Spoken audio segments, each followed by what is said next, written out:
ꯑꯍꯥꯟꯕꯃꯛꯇ ꯃꯌꯥꯝꯕꯨ ꯇꯔꯥꯝꯅ ꯑꯣꯛꯆꯔꯤ ꯉꯁꯤꯒꯤ ꯁꯤꯅꯦꯃꯥꯁꯤꯅ ꯗꯪꯒꯜ ꯑꯃꯤꯔ ꯈꯥꯟꯅ ꯑꯦꯛ ꯇꯧꯕꯅꯤ ꯌꯥꯝꯅ ꯐꯥꯎꯈꯤꯕ ꯄꯩꯁꯥꯁꯨ ꯌꯥꯝ ꯇꯥꯟꯈꯤꯕ ꯄꯩꯁꯥꯁꯦ 70 crore ꯄꯨꯊꯣꯛꯑꯒ crore 2,100ꯒꯤ ꯆꯥꯡꯗ ꯐꯪꯈꯤ ꯑꯗꯨꯒ ꯔꯦꯇꯤꯡꯁꯨ ꯌꯥꯝꯅ ꯋꯥꯡꯈꯤ IMDbꯗ 8.4 ꯐꯪꯉꯤ ꯃꯗꯨꯁꯨ 10ꯗ Amazonꯗꯅ 5ꯗ 4 ꯐꯪꯉꯤ ꯑꯗꯨꯒ Rotten Tomatoesꯗꯅ 88% ꯐꯪꯉꯤ ꯁꯤꯅꯦꯃꯥ ꯑꯁꯤ ꯑꯁꯦꯡꯕ ꯋꯥꯔꯤꯗ ꯕꯦꯁ ꯇꯧꯕꯅꯤ ꯁꯤꯅꯦꯃꯥ ꯑꯁꯤꯒꯤ ꯗꯥꯏꯔꯦꯛꯇꯔꯅ ꯅꯤꯇꯤꯁ ꯇꯤꯋꯥꯔꯤ ꯁꯤꯅꯦꯃꯥ ꯑꯁꯤꯒꯤ ꯑꯦꯛꯇꯔꯁꯤꯡ ꯀꯦꯔꯦꯛꯇꯔꯁꯤꯡ ꯈꯔ ꯍꯥꯏꯖꯔꯛꯀꯦ ꯃꯍꯥꯕꯤꯔ ꯁꯤꯡ ꯐꯣꯒꯠꯀꯤ ꯁꯛꯇꯝꯗ ꯑꯃꯤꯔ ꯈꯥꯟ ꯗꯌꯥ ꯁꯣꯚꯥ ꯀꯣꯔꯒꯤ ꯁꯛꯇꯝꯗ ꯁꯛꯁꯤ ꯇꯟꯋꯥꯔ ꯒꯤꯇꯥ ꯐꯣꯒꯠꯀꯤ ꯑꯉꯥꯡ ꯑꯣꯏꯔꯤꯉꯩꯒꯤ ꯁꯛꯇꯝꯗ ꯖꯥꯔꯥ ꯋꯥꯁꯤꯝ ꯑꯗꯨꯒ ꯆꯥꯎꯔꯀꯥꯟꯗꯅ ꯐꯥꯇꯤꯃꯥ ꯁꯅꯥ ꯁꯦꯈ ꯇ꯭ꯌꯥ ꯀꯨꯃꯥꯔꯤꯅ ꯑꯉꯥꯡ ꯑꯣꯏꯔꯤꯉꯩꯒꯤ ꯁꯛꯇꯝꯗ ꯁꯨꯍꯥꯅꯤ ꯕꯠꯅꯒꯔ ꯑꯗꯨꯒ ꯆꯥꯎꯔꯀꯥꯟꯗꯅ ꯁꯅꯤꯌꯥ ꯃꯜꯍꯣꯇ꯭ꯔꯥ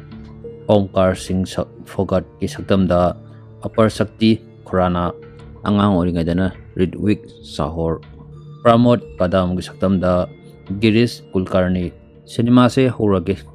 हौबगा महावीर फोगट हबदी आमिर खान मान एक तौबदो महावीर फोगट से टीवी एंटीना तो यादे हाइदना मी थगलगा टीवी येंगे तौरमी मसी ओलंपिक 1988 की मतंगनी मदुदा रेसलिंग की मैच अमा थोलपदुदा मा रेसलिंग दा यामना थवाय यावजै अदुदा एंटीना सेमो लेरमी मथक्तगी एंटीना सेमदुना यारबा ना हंगमी हाबदी थाइने ये खोगी एंटीना लेरगा टीवी यावा यादबा तवदो अदुगी मतंगनी मदुदा यारकपदगी माना महावीरदुना यारेना हाय तो मथक्की मीदुना आई कुमथारगे हाबदा कुमथारकनु अदुम पाय लेयोना हाय हाबदी मा थवाय याम यावजबदो रेसलिंग येंगबगी अदो चंगागा रेसलिंग दु येंगमी माना येंगिबसिजो युमदु नते मागी ऑफिस तनी माना येंगदौरिबा ओलंपिक मैच से फाइनल मैच नि अमेरिका गा रशिया की मदुदा येंगेदा कमेंटेटर दुना इंडिया की मियाम लेबा तासु रेसलिंग सुमददी यावबा ngamde ना हायरमी अदुदा महावीर फोगतुना हाय खोगी इंडिया मचासु मेडल दि लौबा ngamगनी मदुबो ngamद्रिसे अतै करी सुनते फैसिलिटी लेते पैसा थादरनाबा मीसु लेते मदुगिनी मोगिदी लेबगी मोदी मेडल लौबा ngambani ना हाय सपोर्ट लेरगदी खोइसु मेडल लौबा ngamगदवनी ना हाय मदुदा ऑफिस से थबक तब नुपा मा लागा वासु ngaga मेडल ngamगदवनते मेडल दी एरिना दा थोगा ngamगदवनी हाय एरिना हायसे खोगी रेसलिंग सनाफम से एरिना गवी नुपादुना नंगसु रेसलिंग से सनाबा होरमदी नहाना मेडल फंगनी ना हाय अद्दा महावीरजुना नंगसिदा अनौबरा हंगे मदुदा नुपादुना मंग नोमे अदुदा महावीरना हाय ऐसु खल्लिने अदु नुपादुना नंग एरिना दा सनाबा थो सनारा थो काना खंगदवनी नंग सोर फुनगदवनी ना हाय वा खुंगांगलसु यामना उसितबे मोंगदा वांगांगामी अदुदा महावीरना खुमे नंगदी सोरम फुनख्र माले ना हाय अदु नुपादुना खा सारोपना एरिना लेरमदी नंग खंगदवनी हाय मदुदा महावीर फोगन कैदोबगी एरिना दरका तादुनो सिदा दुम तौबा याने ना हाय मदुदगी मोगी एरिना सेमबोइना मोई ऑफिस मनुंगदो हांगहल्ली मोनी सनानाबा याम चानाना ओलंपिक दा कमेंटेटर ना वांगांगी दुगा मोनी ने तौदुगा याम चानाई मैच दा होरोमी हौबदा अमदना याम बुसितबे मोंगदा हाबदी महावीर फोगत से माना खंगदबनी मादे अनवो मिनिना अटैक तौसली अटैक तौबा तारसो काउंटर अटैक तौरगा महावीर फोगना नुपादो थारमी अदुदा महावीर फोगना हाय नंग हौजिकी अइना थागिबदो नुंगाइत्रगदी अमुका ट्राई तौना हाय मदा हौगलगा अमुकासु ट्राई तौई मदुसु अमुका थाय अदुगा अमुकासु हौगलगा अमुकासु ट्राई तौई मदुदा माना याम कन्न लेरगा नमथारगा थाबदा मदुदा लोइसनकी सरेंडर तौरी मादो खोबाक फुरगा अदुदा नुपादुना हाय ऐसे स्टेट चैंपियन नि नंग याम कली नंगम हायना हाय मदुदा महावीर फोगतुना नंग कैसु नुंगाइतबा तौगनो नंगना पोरिबसे नेशनल चैंपियन दा पोबनी नाय मदुदा नुपादो ngaga yenga lehawi kaigino haidi masu gyan tari madi state champion hatani aduwa Mahavir फोगती नेशनल चैंपियन ऑफिस दा पुना थबक तौबिनावनी गवर्नमेंट ना पिरक थबक तो मन पुना तौबिनावनी सिदा महावीर फोगत से रेसलिंग गेम पामजबा मिनी मखाता ना तौजनिंगबा अदुवो मंगोदा सपोर्ट लेतबा माना हाइबगुम फैसिलिटी लेते पैसा की सपोर्ट लेते तारम तौबिनाव लेते मदुदगी मादो गवर्नमेंट ना थबक मा पिबदो मदुदो लौरगा अदुम तौगिबनी माना रेसलिंग से थादोकपा कुइरबसु माई मकोक्तदी रेसलिंग से दुम लेरी मदुनसु हौजिकी स्टेट चैंपियन अनवो नुपादो माना लाइन थारिबनी मासे रेसलिंग सनाबा लेपा तारगसु मोई खुलदगी रेसलिंग सनाफमदुदा ट्रेनिंग तौफमदुदा मा अदुम चलगा पामजाबगी येंगी ताकपिबसु यावी ꯃꯐꯝꯗꯨꯗ ꯑꯉꯥꯡꯁꯤꯡ ꯔꯦꯁꯂꯤꯡꯒ ꯁꯥꯟꯅꯕꯒꯗꯣ ꯃꯥ ꯌꯥꯝ ꯊꯋꯥꯏ ꯌꯥꯎꯅ ꯌꯦꯡꯉꯒ ꯑꯉꯥꯡꯗꯨꯁꯨ ꯊꯧꯅꯥ ꯍꯥꯞꯄꯤꯕ ꯑꯣꯏꯅ ꯃꯥꯅꯒ ꯄꯩꯁꯥꯒꯁꯨ ꯄꯤꯕꯤꯔꯝꯃꯤ ꯃꯥꯅ ꯂꯩꯔꯝꯃꯤꯕ ꯃꯤꯁꯤꯡꯗꯨꯗ ꯍꯥꯏ ꯔꯦꯁꯂꯤꯡꯁꯤꯗꯤ ꯑꯩꯈꯣꯏꯅ ꯁꯥꯟꯅꯅꯤꯡꯉꯦꯅ ꯍꯦꯛꯇ ꯁꯥꯟꯅꯕ ꯌꯥꯕ ꯅꯠꯇꯦ ꯑꯩꯈꯣꯏꯒꯤ ꯏꯁꯥꯒꯤ ꯏꯗ ꯆꯦꯜꯂꯒ ꯌꯥꯎꯖꯔꯕꯅꯤ ꯔꯦꯁꯂꯤꯡ ꯁꯥꯟꯅꯒꯗꯧꯕ ꯑꯍꯩꯕ ꯃꯤꯗꯨꯗꯤ ꯃꯁꯥꯒꯤ ꯏꯗ ꯌꯥꯎꯖꯔꯕꯅꯤ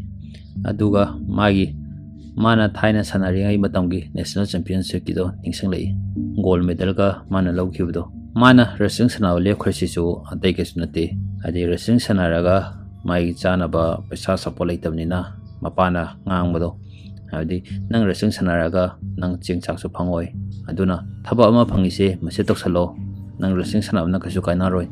ꯊꯕꯛ ꯐꯪꯉꯤꯉꯩꯁꯤꯗ ꯇꯧꯍꯧꯕꯅ ꯐꯒꯅꯤ ꯍꯥꯏꯗꯅ ꯃꯥꯗꯣ ꯔꯦꯁꯂꯤꯡ ꯁꯥꯟꯅꯕꯗꯣ ꯇꯣꯛꯊꯣꯛꯑꯒ ꯊꯕꯛꯇꯨꯗ ꯌꯥꯎꯔꯒ ꯂꯩꯈꯤꯕꯅꯤ ꯃꯥꯗꯣ ꯔꯦꯁꯂꯤꯡꯗ ꯇꯣꯛꯅꯤꯡꯗ ꯎꯄꯥꯏ ꯂꯩꯇꯕꯗꯒꯤ ꯇꯣꯛꯈꯤꯕꯅꯤ ꯑꯗꯨꯒ ꯉꯁꯥꯏꯒꯤ ꯅꯨꯄꯥꯗꯨꯅ ꯃꯉꯣꯟꯗ ꯍꯪꯉꯤ ꯅꯪ ꯀꯩꯗꯧꯕꯒꯤ ꯔꯦꯁꯂꯤꯡ ꯇꯣꯛꯏꯕꯅꯣ ꯃꯗꯨꯗ ꯃꯍꯥꯕꯤꯔ ꯐꯣꯒꯠꯅ ꯈꯨꯝꯃꯛꯏ ꯑꯩꯅ ꯇꯣꯛꯄꯁꯦ ꯑꯩꯅ ꯇꯣꯛꯅꯤꯡꯉ ꯇꯣꯛꯄ ꯅꯠꯇꯦ ꯇꯣꯛꯇ ꯌꯥꯗꯕꯒꯤ ꯇꯣꯛꯈꯤꯕꯅꯤ ꯔꯦꯁꯂꯤꯡ ꯁꯥꯟꯅꯔꯒ ꯃꯤꯡꯆꯠ ꯐꯪꯉꯤ ꯃꯤꯒꯤ ꯏꯀꯥꯏ ꯈꯨꯝꯅꯕ ꯔꯦꯁꯄꯦꯛꯁꯨ ꯐꯪꯉꯤ ꯑꯗꯨꯕꯨ ꯄꯩꯁꯥꯗꯤ ꯐꯪꯗꯦ ꯃꯗꯨꯒꯤ ꯊꯕꯛꯁꯦ ꯇꯧꯔꯤꯕꯅꯤ ꯃꯍꯥꯕꯤꯔ ꯐꯣꯒꯠꯁꯦ ꯃꯌꯨꯝꯗ ꯆꯠꯂꯒ ꯃꯥꯒꯤ ꯐꯛꯂꯥꯡꯗ trophy medal amadi certificate mayam do mana ngamakibasingdo madu yengaga mabuni nungsina yenga lerami maduda mai nupi laaga nang si phalang sida leiriba certificate singse medal sinje yenga ke kanaduno nasa wanamni mukhanung aitanabani na thimbirami aduda mana mai nupi da hai aina ngamkhidabado aigi chana pana ngambani ai chana pana tawduni habidi international level da gold medal phangbodo habidi khoi india country gi gold medal phangbodo magi asane madu mai machanu pana phangangani na hairami maduda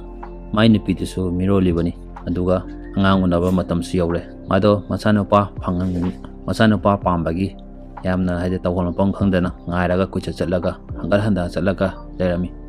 manadi machanu pa polakatrana yam asa thamjabado machanu pi oirami nupi poe habadagi wakhando kha nungai jaramdi madudagi maida machana pa pamandana laikai gi mi oigera ama oigera smile si tawadi nupa phangbani madu tawadi nupa phangbani na yam haibirami madu su yam tawami aduga magi nupi dudasu numi thokjinga da sanda bijaba khotpa tawudusu harakudusu nupa phangjana baina yam tawami adubu amuka su lebak thibina machana pa pambado machana pa mu poloktre machana pi ama mu polai makhoni do khana nungai ramde kaigino haragadi Mahabir Foga na hari aina pamiba aigi asa sidi gitaga babitana porokpang ngadawante icha nupa amana ngadawni habidi nupa machana ngadawni madugini mado machanupa gi machanupa polokkadrana asa tawjabado amukasu ahum subudusu habidi nupi amu orami ahum suba khagnatana mari subudusu nupa orakte madusu nupi amu polai Mahabir Fogat ki saktam dadi yamna nungai jaramde habidi mai asa do loina kaire na khalai machana papa amagadi country gi damakta international level da gold medalist o hating bodo oibang amoroi na khali mai asa pomna makto loina kai hibdagi mai phaklang da mai trophy medal certificate thelaga thamba singdo loina lakho khare aduga tarang manung da hapchala thamgi hanadi moi wrestling sanapam training to phamda dum lakoni mado madudai mana wrestling sanabagi wrestling gi matang da asa thamgiba mayam do loina tupchan kare ma wrestling sanabam dusu lakhedre changakidre aduga ngasai office da sanagiba nupa duna hari horendi wrestling sanaba yemga chalo sidana hangmada Mahabir Fogana ai chalarage nang chathoro nang yengthoro na khumai lambida laikai gi mi singna maidi machana pa phange haidana ladu ga piraga karemna bai mong dasu tawbirai Mahabir do wakhan nungaitana tumina sum lai nomadi thabak hala kanda mayumda angang sing mama mi bomba angang sing khathine do mama pa su lerami aduda Mahabir na hangi kaidorage hangbada madudagi hojiki mama dana ji angang soiba mama dana hangi yengo ai cha sing je yam thina phobi re na sumana phubu haunabra na hangi aduda Mahabir Foganadi phuri base magi mayambagi machanupa omkar na phu mandana manakta lepi biduda lukham da tharami lukham da kaidawai phuri no na lukham da thai aduda omkar na aina phudi na hai aduda phuri base gitaga babitana phubuni na hai maduda Mahabir Fogato yamnga ami haibadi phuri base nupa macha ngakani nupi macha makhoni na nupa macha ani se phudatpani ꯃꯗꯨꯗ ꯒꯤꯇꯥꯅ ꯈꯨꯝꯃꯛꯏ ꯃꯣꯏꯅ ꯍꯧꯔꯛꯄꯅꯤ ꯑꯩꯈꯣꯏꯅ ꯍꯧꯕ ꯅꯠꯇꯦ ꯃꯣꯏꯗ ꯃꯣꯏꯅ ꯂꯛꯅꯔꯒ ꯀꯔꯦꯝꯅꯔꯛꯄꯗ ꯑꯩꯁꯨ ꯁꯥꯎꯅꯤꯡꯗꯅ ꯐꯨꯖꯟꯕꯅꯦꯅ ꯍꯥꯏꯔꯛꯏ ꯃꯗꯨꯗ ꯃꯍꯥꯕꯤꯔꯅ ꯍꯧꯖꯤꯛꯀꯤ ꯐꯨꯔꯤꯕ ꯑꯉꯥꯡꯗꯨꯒꯤ ꯃꯃꯥ ꯃꯄꯥꯗꯨꯗ ꯍꯥꯏ ꯅꯨꯄꯤ ꯃꯆꯥꯅꯤ ꯑꯩꯈꯣꯏꯕꯨ ꯉꯥꯛꯄꯤꯔꯣ ꯃꯣꯏ ꯈꯪꯖꯗꯕꯩꯅꯤꯅ ꯍꯥꯏ ꯃꯗꯨꯗ ꯃꯣꯏꯅꯁꯨ ꯅꯣꯏ ꯅꯨꯄꯤ ꯃꯆꯥ ꯑꯣꯏꯕꯒꯤ ꯀꯩꯁꯨ ꯇꯧꯕꯤꯗ꯭ꯔꯕꯅꯤ ꯉꯥꯛꯄꯤꯔꯕꯅꯤ ꯍꯥꯏꯔꯒ ꯆꯠꯈꯤ ꯃꯗꯨꯗ ꯃꯃꯥꯗꯨꯅ ꯍꯥꯏ ꯅꯨꯄꯤ ꯃꯆꯥꯅꯕꯨ ꯐꯨꯍꯟꯕ ꯍꯥꯏꯔꯒ ꯐꯨꯔ ꯆꯠꯈꯤ ꯃꯗꯨꯗ ꯃꯍꯥꯕꯤꯔꯅ ꯐꯝꯃꯒ ꯃꯆꯥꯅꯨꯄꯤ ꯑꯅꯤꯗꯣ ꯁꯤꯂꯥꯎ ꯍꯥꯏꯅ ꯍꯥꯏ ꯃꯗꯨꯗ ꯆꯪꯁꯤꯜꯂꯒ ꯒꯤꯇꯥꯗꯨꯅ ꯍꯥꯏꯔꯛꯏ ꯃꯇꯨꯡ ꯃꯅꯥꯎ ꯑꯃꯨꯛ ꯍꯟꯅ ꯇꯧꯖꯔꯔꯣꯏ ꯕꯕꯥ ꯍꯥꯏꯅ ꯍꯥꯏ ꯑꯗꯨꯗ ꯃꯍꯥꯕꯤꯔꯅ ꯍꯪꯉꯤ ꯑꯗꯣ ꯐꯔꯦ ꯀꯃꯥꯏꯅ ꯐꯨꯔꯤꯅꯣ ꯑꯝꯇ ꯎꯠꯂꯛꯑꯣꯅ ꯍꯥꯏ ꯃꯣꯏꯅ ꯑꯩꯉꯣꯟꯗ ꯂꯛꯅꯕꯗꯨꯗꯤ ꯐꯔꯦ ꯑꯗꯨꯕꯨ ꯕꯕꯤꯇꯥꯗꯒ ꯃꯣꯏꯅ ꯐꯠꯇꯕ ꯋꯥꯍꯩꯒ ꯁꯤꯖꯤꯟꯅꯔ ꯉꯥꯡꯉꯛꯄꯗꯨꯗ ꯑꯩꯁꯨ ꯁꯥꯎꯅꯤꯡꯗꯅ ꯆꯪꯁꯜꯂꯒ ꯁꯨꯃꯥꯏꯅ ꯑꯍꯥꯟꯕꯗ ꯀꯤꯅꯟ ꯊꯤꯜꯂꯦ ꯃꯗꯨ ꯇꯧꯔꯦꯅ ꯍꯧꯖꯤꯛꯀꯤ ꯑꯣꯡꯀꯥꯔ ꯍꯥꯏꯗꯨꯗ ꯎꯠꯂꯝꯃꯤ ꯃꯣꯏꯅ ꯐꯨꯈꯤꯕꯒꯤ ꯃꯑꯣꯡꯗꯣ ꯎꯠꯂꯛꯄꯗꯨꯗ ꯃꯍꯥꯕꯤꯔꯗꯣ ꯅꯣꯛꯑꯝꯃꯤ ꯍꯥꯏꯕꯗꯤ ꯃꯥꯒꯤ ꯑꯁꯥ ꯃꯥꯡꯈꯤꯕꯗꯣ ꯑꯁꯥ ꯂꯩꯈꯤꯗꯕꯗꯣ ꯐꯨꯝꯖꯤꯜꯂ ꯊꯝꯈꯤꯕꯗꯣ ꯃꯥꯒꯤ ꯑꯁꯥ ꯑꯃ ꯊꯣꯛꯂꯛꯏ ꯃꯥꯒꯤ ꯋꯥꯈꯜꯗ ꯀꯩꯅꯣꯝꯃ ꯑꯃ ꯂꯥꯛꯏ ꯃꯥ ꯍꯥꯟꯅꯗꯤ ꯃꯆꯥꯅꯨꯄꯥ ꯑꯃꯈꯛ ꯐꯪꯖꯔꯗꯤꯅ ꯈꯟꯕꯗꯣ ꯍꯧꯖꯤꯛꯇꯤ ꯃꯥ ꯃꯆꯥꯅꯨꯄꯤ ꯑꯅꯤ ꯐꯪꯉꯦ ꯃꯗꯨꯁꯨ ꯃꯥꯅ ꯄꯥꯝꯃꯤꯕ ꯔꯦꯁꯂꯤꯡꯗꯨꯗ ꯊꯥꯖꯟꯕ ꯌꯥꯒꯅꯤꯅ ꯈꯜꯂꯛꯏ ꯇꯁꯦꯡꯅꯗꯤ ꯃꯥꯅ ꯄꯥꯝꯕꯗꯤ ꯑꯩꯈꯣꯏꯒꯤ ꯀꯟꯇ꯭ꯔꯤꯒꯤ ꯏꯟꯗꯤꯌꯥꯒꯤ ꯑꯣꯏꯅ ꯒꯣꯜ ꯃꯦꯗꯜ ꯐꯪꯉꯛꯄꯗꯨꯅꯤ ꯃꯥꯅ ꯄꯥꯝꯃꯤꯕꯁꯦ ꯒꯣꯜ ꯃꯦꯗꯜ ꯈꯛꯇꯅꯤ ꯑꯗꯣ ꯃꯥꯅ ꯈꯟꯕꯅ ꯒꯣꯜ ꯃꯦꯗꯜꯁꯦ ꯃꯆꯥꯅꯨꯄꯥ ꯐꯪꯉꯒꯗꯤ ꯒꯣꯜ ꯃꯦꯗꯜ ꯐꯪꯕ ꯉꯝꯒꯅꯤ ꯁꯤ ꯃꯁꯤ ꯀꯣꯛꯁꯤꯗ ꯑꯗꯨꯝ ꯂꯩꯕꯅꯤ ꯃꯗꯨꯕꯨ ꯃꯥ ꯍꯧꯖꯤꯛ ꯒ꯭ꯌꯥꯟ ꯇꯥꯔꯦ ꯒꯣꯜ ꯃꯦꯗꯜꯗꯤ ꯒꯣꯜ ꯑꯗꯨꯝ ꯂꯩꯖꯔꯦ ꯅꯨꯄꯤ ꯑꯣꯏꯒꯦꯔꯥ ꯅꯨꯄꯥ ꯑꯣꯏꯒꯦꯔꯥ ꯅꯨꯄꯤꯅꯁꯨ ꯐꯪꯉꯛꯄ ꯌꯥꯏ ꯂꯧꯔꯛꯄ ꯌꯥꯏꯅ ꯃꯥꯒꯤ ꯀꯣꯛꯇ ꯍꯧꯖꯤꯛ ꯒ꯭ꯌꯥꯟ ꯇꯥꯔꯦ ꯑꯗꯨꯅ ꯃꯆꯥꯅꯨꯄꯤ ꯑꯅꯤꯁꯦ ꯔꯦꯁꯂꯤꯡ ꯁꯥꯟꯅꯍꯜꯂꯒ ꯏꯟꯗꯤꯌꯥꯒꯤ ꯑꯣꯏꯅ ꯒꯣꯜ ꯃꯦꯗꯜ ꯐꯪꯍꯟꯒꯅꯤꯅ ꯈꯟꯕ ꯍꯧꯔꯦ ꯃꯗꯨꯗꯒꯤ ꯃꯥꯏ ꯅꯨꯄꯤꯗꯨꯗ ꯃꯥꯅ ꯁꯨꯃꯥꯏꯅ ꯍꯥꯏꯔꯦ ꯉꯁꯤꯗꯒꯤ ꯒꯤꯇꯥ ꯑꯃꯗꯤ ꯕꯕꯤꯇꯥ ꯌꯨꯝꯒꯤ ꯊꯕꯛ ꯇꯧꯍꯜꯂꯔꯣꯏ ꯃꯣꯏꯒꯤ ꯏꯗꯁꯨ ꯔꯦꯁꯂꯤꯡ ꯁꯥꯟꯅꯕꯒꯤ ꯏꯁꯦ ꯆꯦꯜꯂꯤ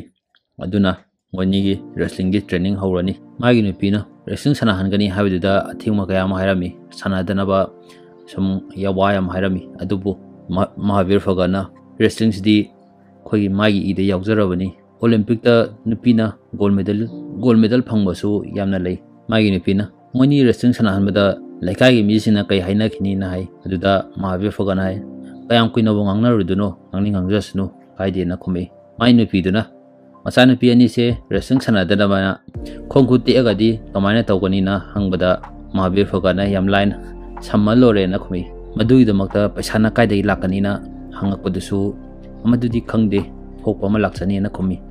ꯑꯗꯨꯗ ꯃꯥꯏ ꯅꯨꯄꯤꯗꯨꯅ ꯑꯃꯨꯛ ꯍꯪꯉꯤ ꯅꯪꯒꯤ ꯑꯁꯥꯒꯤꯗꯃꯛꯇ ꯅꯨꯄꯤ ꯃꯆꯥ ꯑꯅꯤꯁꯤꯒꯤ ꯃꯄꯨꯟꯁꯤꯗꯤ ꯃꯥꯡꯍꯟꯒꯅꯨꯅ ꯍꯥꯏꯔꯝꯃꯤ ꯃꯗꯨꯗ ꯃꯍꯥꯕꯤꯔ ꯐꯒꯠꯅ ꯈꯨꯝꯃꯛꯏ ꯆꯍꯤ ꯑꯃꯈꯛꯇꯪ ꯄꯤꯌꯨ ꯆꯍꯤ ꯑꯃꯁꯤꯗ ꯑꯩꯅ ꯈꯜꯂꯤꯕꯁꯦ ꯃꯁꯤ ꯂꯥꯜꯂꯕ ꯁꯣꯏꯔꯕ ꯑꯩꯁꯨ ꯑꯩꯒꯤ ꯑꯁꯥꯁꯦ ꯐꯨꯝꯃ ꯊꯝꯈ꯭ꯔꯒꯦ ꯑꯃꯨꯛ ꯍꯟꯅ ꯄꯜꯂꯛꯑꯔꯣꯏ ꯑꯗꯨꯕꯨ ꯅꯪꯁꯨ ꯆꯍꯤ ꯑꯃꯇꯪꯗꯤ ꯈꯥꯡꯉꯨ ꯃꯁꯤꯁꯦ ꯑꯩꯅ ꯇꯧꯕꯁꯦ ꯃꯁꯤ ꯆꯨꯝꯃꯒꯗꯤ ꯀꯩꯁꯨ ꯃꯥꯡꯉꯣꯏꯅ ꯈꯨꯝꯃꯤ ꯒꯤꯇꯥ ꯑꯃꯗꯤ ꯕꯕꯤꯇꯥꯗꯣ ꯂꯨꯗꯣ ꯁꯥꯟꯅꯔꯤꯉꯩꯗ ꯃꯍꯥꯕꯤꯔ ꯂꯥꯛꯑꯒ ꯍꯌꯦꯡ ꯑꯌꯨꯛꯇꯣ ꯄꯨꯡ 5ꯗ ꯍꯧꯒꯠꯂꯣ ꯑꯗꯨ ꯍꯥꯏꯔꯝꯃꯒ ꯆꯠꯈꯤꯒꯦ ꯇꯧꯕꯗ ꯒꯤꯇꯥꯅ ꯀꯩꯒꯤꯅꯣ ꯄꯥꯄꯥ ꯍꯥꯏꯅ ꯍꯪꯉꯝꯃꯤ ꯃꯗꯨꯗ ꯃꯍꯥꯕꯤꯔꯅ ꯍꯥꯏꯔꯤ ꯍꯌꯦꯡ ꯑꯌꯨꯛꯇꯣ ꯒꯣꯜ ꯀꯞꯄꯦ ꯅꯣꯏꯅ ꯌꯥꯝ ꯄꯥꯝꯖꯕꯗꯣ ꯄꯤꯖꯒꯦꯅ ꯍꯥꯏ ꯃꯈꯣꯏꯅꯤꯗꯣ ꯃꯗꯨ ꯍꯥꯏꯔꯛꯄꯗ ꯌꯥꯝ ꯉꯛꯑꯝꯃꯤ ꯑꯉꯥꯡ ꯑꯅꯤꯗꯨꯅ ꯈꯜꯂꯤꯕꯁꯦ ꯃꯣꯏꯅ ꯅꯨꯄꯥ ꯃꯆꯥ ꯐꯨꯔꯨꯕꯗோ ꯃꯗꯨꯒꯤ ꯄꯅꯤꯁꯃꯦꯟ ꯍꯥꯏꯕꯗꯤ ꯗꯟꯗꯤ ꯄꯤꯔꯛꯄꯒ ꯃꯥꯜꯂꯝꯃꯤ ꯍꯥꯏꯕꯗꯤ ꯍꯥꯟꯅ ꯃꯃꯥꯡꯗ ꯇꯧꯗꯕꯅꯤꯅ ꯑꯅꯧꯕ ꯑꯍꯣꯡꯕ ꯈꯔ ꯊꯦꯡꯅꯕꯗꯨꯗ ꯍꯥꯏꯕ ꯇꯧꯕꯒ ꯑꯌꯨꯛ ꯄꯨꯡ 5ꯗ ꯃꯣꯏꯅ ꯆꯥꯅꯤꯡꯕ ꯃꯣꯏꯅ ꯄꯥꯝꯖꯕ ꯒꯣꯜ ꯀꯞꯄꯦꯁꯇꯣ ꯌꯥꯝ ꯄꯤꯖꯔꯝꯃꯤ ꯑꯗꯨꯒ ꯊꯨꯝ ꯋꯥꯠꯄ ꯅꯠꯇ꯭ꯔꯒ ꯑꯍꯦꯟꯕꯗꯨꯁꯨ ꯃꯣꯏꯅ ꯆꯥꯅꯤꯡꯕ ꯃꯑꯣꯡꯗꯨꯗ ꯄꯦꯟꯅ ꯄꯤꯖꯔꯝꯃꯤ ꯑꯗꯨꯒ ꯍꯥꯏ ꯅꯪ ꯉꯁꯤ ꯆꯥꯔꯤꯁꯦ ꯄꯦꯟꯅ ꯆꯥꯍꯧꯔꯣ ꯉꯁꯤꯗꯒꯤ ꯑꯃꯨꯛ ꯍꯟꯅ ꯆꯥꯕ ꯐꯪꯉꯔꯣꯏ ꯀꯩꯒꯤꯅꯣ ꯍꯥꯏꯔꯒꯗꯤ ꯅꯣꯏ ꯔꯦꯁꯂꯔ ꯑꯃꯒꯤ ꯍꯥꯏꯗꯤ ꯁꯥꯟꯅꯔꯣꯏ ꯔꯦꯁꯂꯔ ꯑꯃꯒꯤ ꯄꯨꯟꯁꯤꯗꯣ ꯃꯗꯨ ꯍꯤꯡꯕ ꯍꯧꯔꯗꯧꯕꯅꯤ ꯁꯨꯝꯕꯁꯦ ꯔꯦꯁꯂꯔꯒꯨꯝꯕ ꯁꯥꯟꯅꯔꯣꯏꯁꯤꯡꯗꯗꯤ ꯆꯥꯕ ꯌꯥꯗꯦ ꯑꯗꯨꯒꯤ ꯆꯥꯅꯤꯡꯕꯗꯣ ꯄꯦꯟꯅ ꯆꯥꯍꯧꯔꯣꯅ ꯍꯥꯏ ꯃꯗꯨꯗ ꯂꯩꯔꯤꯕ ꯍꯧꯖꯤꯛꯀꯤ ꯑꯆꯥꯄꯣꯠ ꯌꯣꯜꯂꯤꯕ ꯑꯗꯨꯒ ꯃꯃꯥꯗꯨꯁꯨ ꯌꯦꯡꯕꯗ ꯃꯣꯏꯅ ꯍꯥꯏꯗꯣꯔꯛꯄꯗꯣ ꯌꯥꯝ ꯉꯛꯅꯔꯝꯃꯤ ꯉꯁꯤꯗꯒꯤ ꯁꯥꯟꯅꯔꯣꯏ ꯑꯃꯒꯤ ꯄꯨꯟꯁꯤ ꯈꯨꯍꯤꯡꯗꯣ ꯅꯣꯏꯁꯦ ꯍꯤꯡꯒꯗꯧꯕꯅꯤ ꯑꯗꯨꯅ ꯅꯣꯏꯅ ꯌꯥꯝꯅ ꯄꯥꯝꯖꯕ ꯆꯥꯔꯤꯕ ꯃꯌꯥꯝꯁꯤꯡꯗꯣ ꯃꯗꯨ ꯉꯁꯤꯗꯒꯤ ꯑꯃꯠꯇ ꯆꯥꯕ ꯌꯥꯔꯣꯏ ꯆꯤꯟꯖꯥꯛ ꯂꯣꯏ ꯇꯣꯉꯥꯜꯂꯅꯤ ꯍꯧꯖꯤꯛ ꯃꯈꯣꯏꯅꯤꯒꯤ ꯇ꯭ꯔꯦꯅꯤꯡ ꯍꯧꯔꯦ ꯑꯌꯨꯛ ꯉꯟꯇꯥꯗ ꯋꯥꯀꯤꯡ ꯆꯦꯟꯍꯟꯕ ꯍꯧꯔꯦ ꯆꯦꯟꯅꯤꯡꯗ ꯄꯥꯝꯗ ꯃꯄꯥꯅ ꯍꯥꯏꯕꯗꯣ ꯍꯤꯛꯇꯣꯛꯄ ꯉꯝꯗꯕꯒꯤ ꯃꯄꯥꯅ ꯍꯥꯏꯕꯗꯣ ꯑꯗꯨꯝ ꯏꯜꯂꯒ ꯆꯠꯂꯝꯃꯤ ꯃꯣꯏꯗꯣ ꯇꯧꯅꯤꯡꯗꯕꯒꯤ ꯀꯗꯔ ꯐꯗꯔ ꯇꯧꯕ ꯍꯧꯔꯛꯏ ꯑꯗꯨꯗ ꯕꯕꯤꯇꯥꯅ ꯃꯄꯥꯗ ꯍꯥꯏ ꯄꯄꯥ ꯁꯜꯋꯥꯔ ꯀꯃꯤꯖꯁꯦ ꯁꯦꯠꯂꯒ ꯋꯥꯀꯤꯡ ꯆꯦꯟꯕ ꯉꯝꯗꯦꯅ ꯍꯥꯏ ꯃꯗꯨ ꯍꯥꯏꯕꯗꯒꯤ ꯑꯣꯡꯀꯥꯔꯒꯤ ꯈꯣꯡꯒ꯭ꯔꯥꯎꯗꯣ ꯈꯔ ꯂꯧꯊꯣꯛꯑꯒ ꯀꯛꯊꯠꯂꯒ ꯍꯥꯄꯦꯟ ꯑꯣꯟꯊꯣꯛꯑꯝꯃꯤ ꯑꯗꯨꯒ ꯍꯥꯄꯦꯟ ꯁꯦꯠꯂꯝꯅꯤꯅ ꯍꯧꯖꯤꯛ ꯌꯥꯔꯅꯤ ꯍꯥꯏꯗꯅ ꯑꯌꯨꯛ ꯉꯟꯇꯥꯗ ꯑꯃꯨꯛ walking chenba mu tharami makhoni na hapen ga selaga walking chatpado laikai gi mi sinna yam ngakna yengnarami training tawo singdo pamda yam wana tawrami aduga school chatla kanda makhoni se wari sanabada tawriba myam singse moi makhoni na nupa macha ani phurubdo madugi chairak malami kaidobagi phuruina na khalai aduda babita na nupa macha do nang hana phuba hawrubai natra aina hawrbante aionda haita su nang tumi lerambadi masi tawroi dawne na makhoni dawo angnarami yumda tv yangbodasu yanghalamde yumda wrestler amagi training to holabanina school ladi moida wamandana uirami tumbasu yarami makhoni ne chembado omkar dena uraga noksalami karemnarami makhoni do sauning asu upalete adum chelami nongmadi thongdagi turendura chongthana ba harami masi chongtharibase maramse horen khangakani ising chona mayumda halai mahavirna masana piani do moi wrestling sanaphamgi training mafamduda sanaba yawnaba haiba chalami maduda leiba trainer ojaduna coachna yarakte nupi machabu kaino papu namani nare moina yaraktabadagi mahavir do magi laududa oina magi wrestling sanafam training tawham se semami hauji sanafam training se sembalore mahavirna machana piani do takpi ba hore moise hauji wrestler ama oina aphawa ama oigi habatardi sanawadawa practice tawadawa mi sangi maduna mayambagi machanupa omkar do magi wrestling sananaba partner oinaba mayambaduda hairami madudagi hauji omkar dusu ayungata walking chembado yawhalami nupa machaduga wrestling sanahanbado babita amadi gita do khas holami madida omkar dena laknaraga tauji gita amadi babita semna sole na hai madida mahavir phagana pare adudi aiga sanasirana hangi yumda mahavirna machana pi ani dui kara changaga tummaga leiringai duda yam nungai jaramde keino hayadi nupi machani na mana tawribudo mode yang warangani haidana makhongdo paibirami aduga mamitagi pisu tarami madida mai nupi do changaga ai nangyo khanse ai gyan taba ngamdrena hairami keino ga mahavirna machana pi gi awabdo uraga yam nungai jadabado aduda mahavirna khumai aise hauji mapa ama natragana oja ama oigadawni animakti oiba ngamoi adugini haujiki oinadi aise mapa ama oina nate oja ama oina leigadabani wrestling tambiba hawda omkar go sanahanmada omkarna kitang inbaga gita turami maduda mahavido khaju sauningami inbu indari nana kamai turinona adu orasu mado gyan tari nipi machani aduga chinchak dasu yamakha poli sanaroi ama obetagadi चाबदसु कनखटनब चिंचा कयामा दाइ कयामा चागदवनी अदुना मा हुजिक मोगी दमक्ता येन थोंबा हरवानी येन लौरगा पिजाबा हरगे तखलई अदुदा माइ नपीदुना आइगी चखुमददी येन थोंबा सुंगाय यारोइना हरे अदुगा ओंकार दा हाय ओंकार न येन थोंबा हेब्रा हंगी ओंकारना हाइते हाइना खुमई मदुदा महावीरना हाइत्रदी ngasiदै tamsanba hawrona hairami येन योन हमदा लागा महावीरना येन लौगे हाबदा lupa chamagi yendubu mana lupa kungi loge na hai maduda yena puduna ahamda yarakte adubu mahavirna themaga gitaga babita se aphaw wrestler or pamatamda moina yen se kaidagi chagena hangko taragadi nangi dukan dagi chaina haiduni aduna nangi dukan se maming chatuni phawduni harakpodagi yendo dukandar duna lupa ni phudu tawsena haibada mahavirna lupa kun manga daidi ai henba ngamoroi nangna yadragadi atopa dukan mayam amasuleri na chatke tawda dukandar duna khamaga hoi phare pirage haidana lupa kun manga duda pirei aduga hojik yen thongba pijaba hore madu khangnatana laikai miwa ngangna ba kaya masulerami yam ngangnarami napi machabu resang sanahanba hapen seranba haidana yangnarami adubu mahavir fogata mai asado madudo yaunabai dumakta minanga masindo amda tadi school dasu gita amadi babita do moi classmate singna yamnangna birami karemna birami gita na sauraga amuka ngangagadi namai do thajalakani na hairamaga halai mahavir gi nupiduna masana piani se kanana bulu hongninga do na hairami laikai myamna ngangakpadagi tawbani aduda mahavir na khomei ai chana piani sidi khoina mogi nupa do thiga dawante moibu matik chara matungda nupa singduna oina khoibu thi halakadawni na harai school halakpada makhoni se ngasidi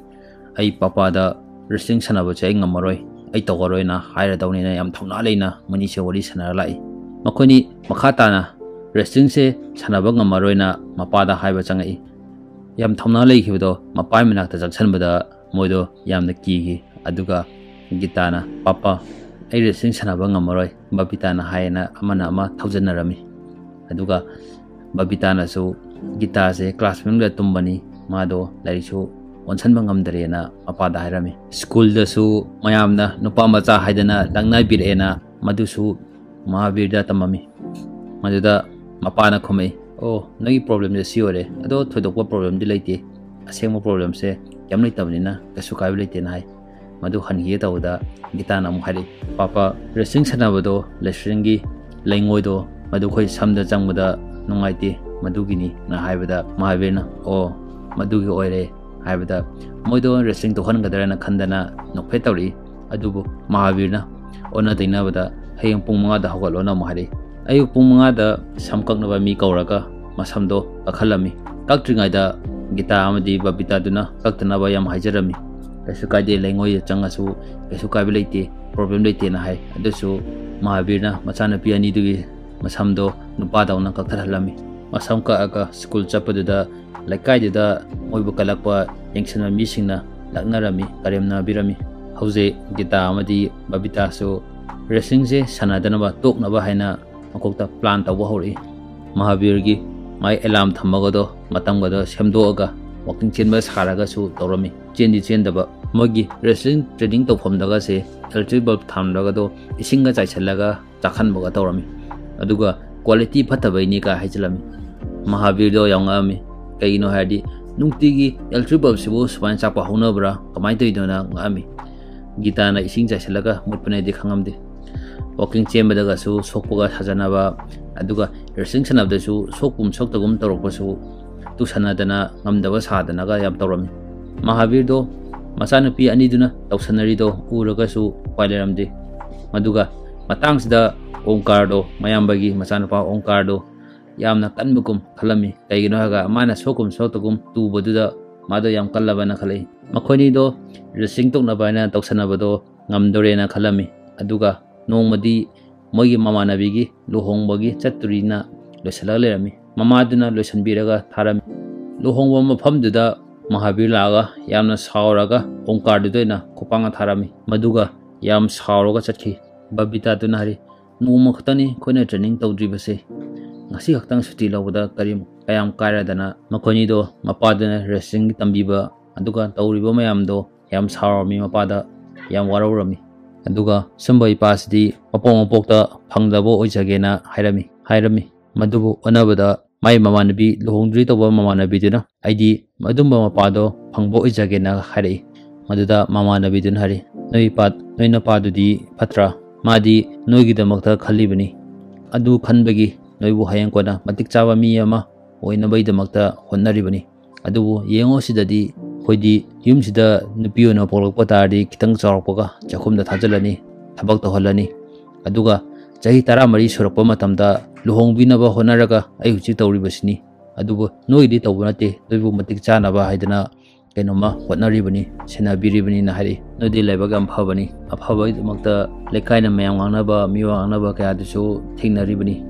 awaba kaya ma thingnaba tarasu noibu aphaba mi ama oinabai damakta kana honajaribani Mamanabbi duna madu harakpadagi makhoni do yam nungairakte yam ningamakte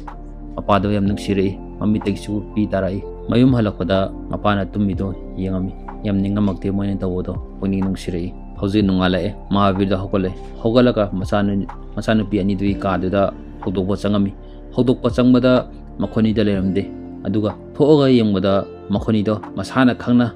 hojiki sanafamde exercise taw khotana tawrami madu ubada mado yam ngaami hanghaudana yam thajadana puning changakpadida hojikti makhoni senadare wa sunganadare masana khangna thauna leina madu ngamdaba yade khallaga tawba hore hojikti makhoni dagi mapana tawriba hariba singdo hojik complaint so amata leitre school daga su hand grip to pairaga exercise tawrami moido hojikti Omkar duga su racing sanabada Gita na ngamami nupi macha oiraga su Omkar ga do pairaga haidat bahori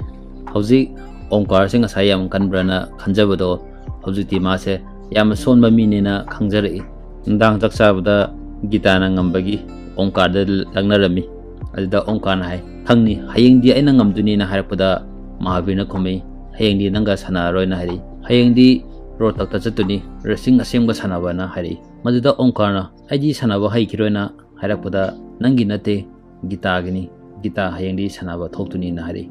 Omkarna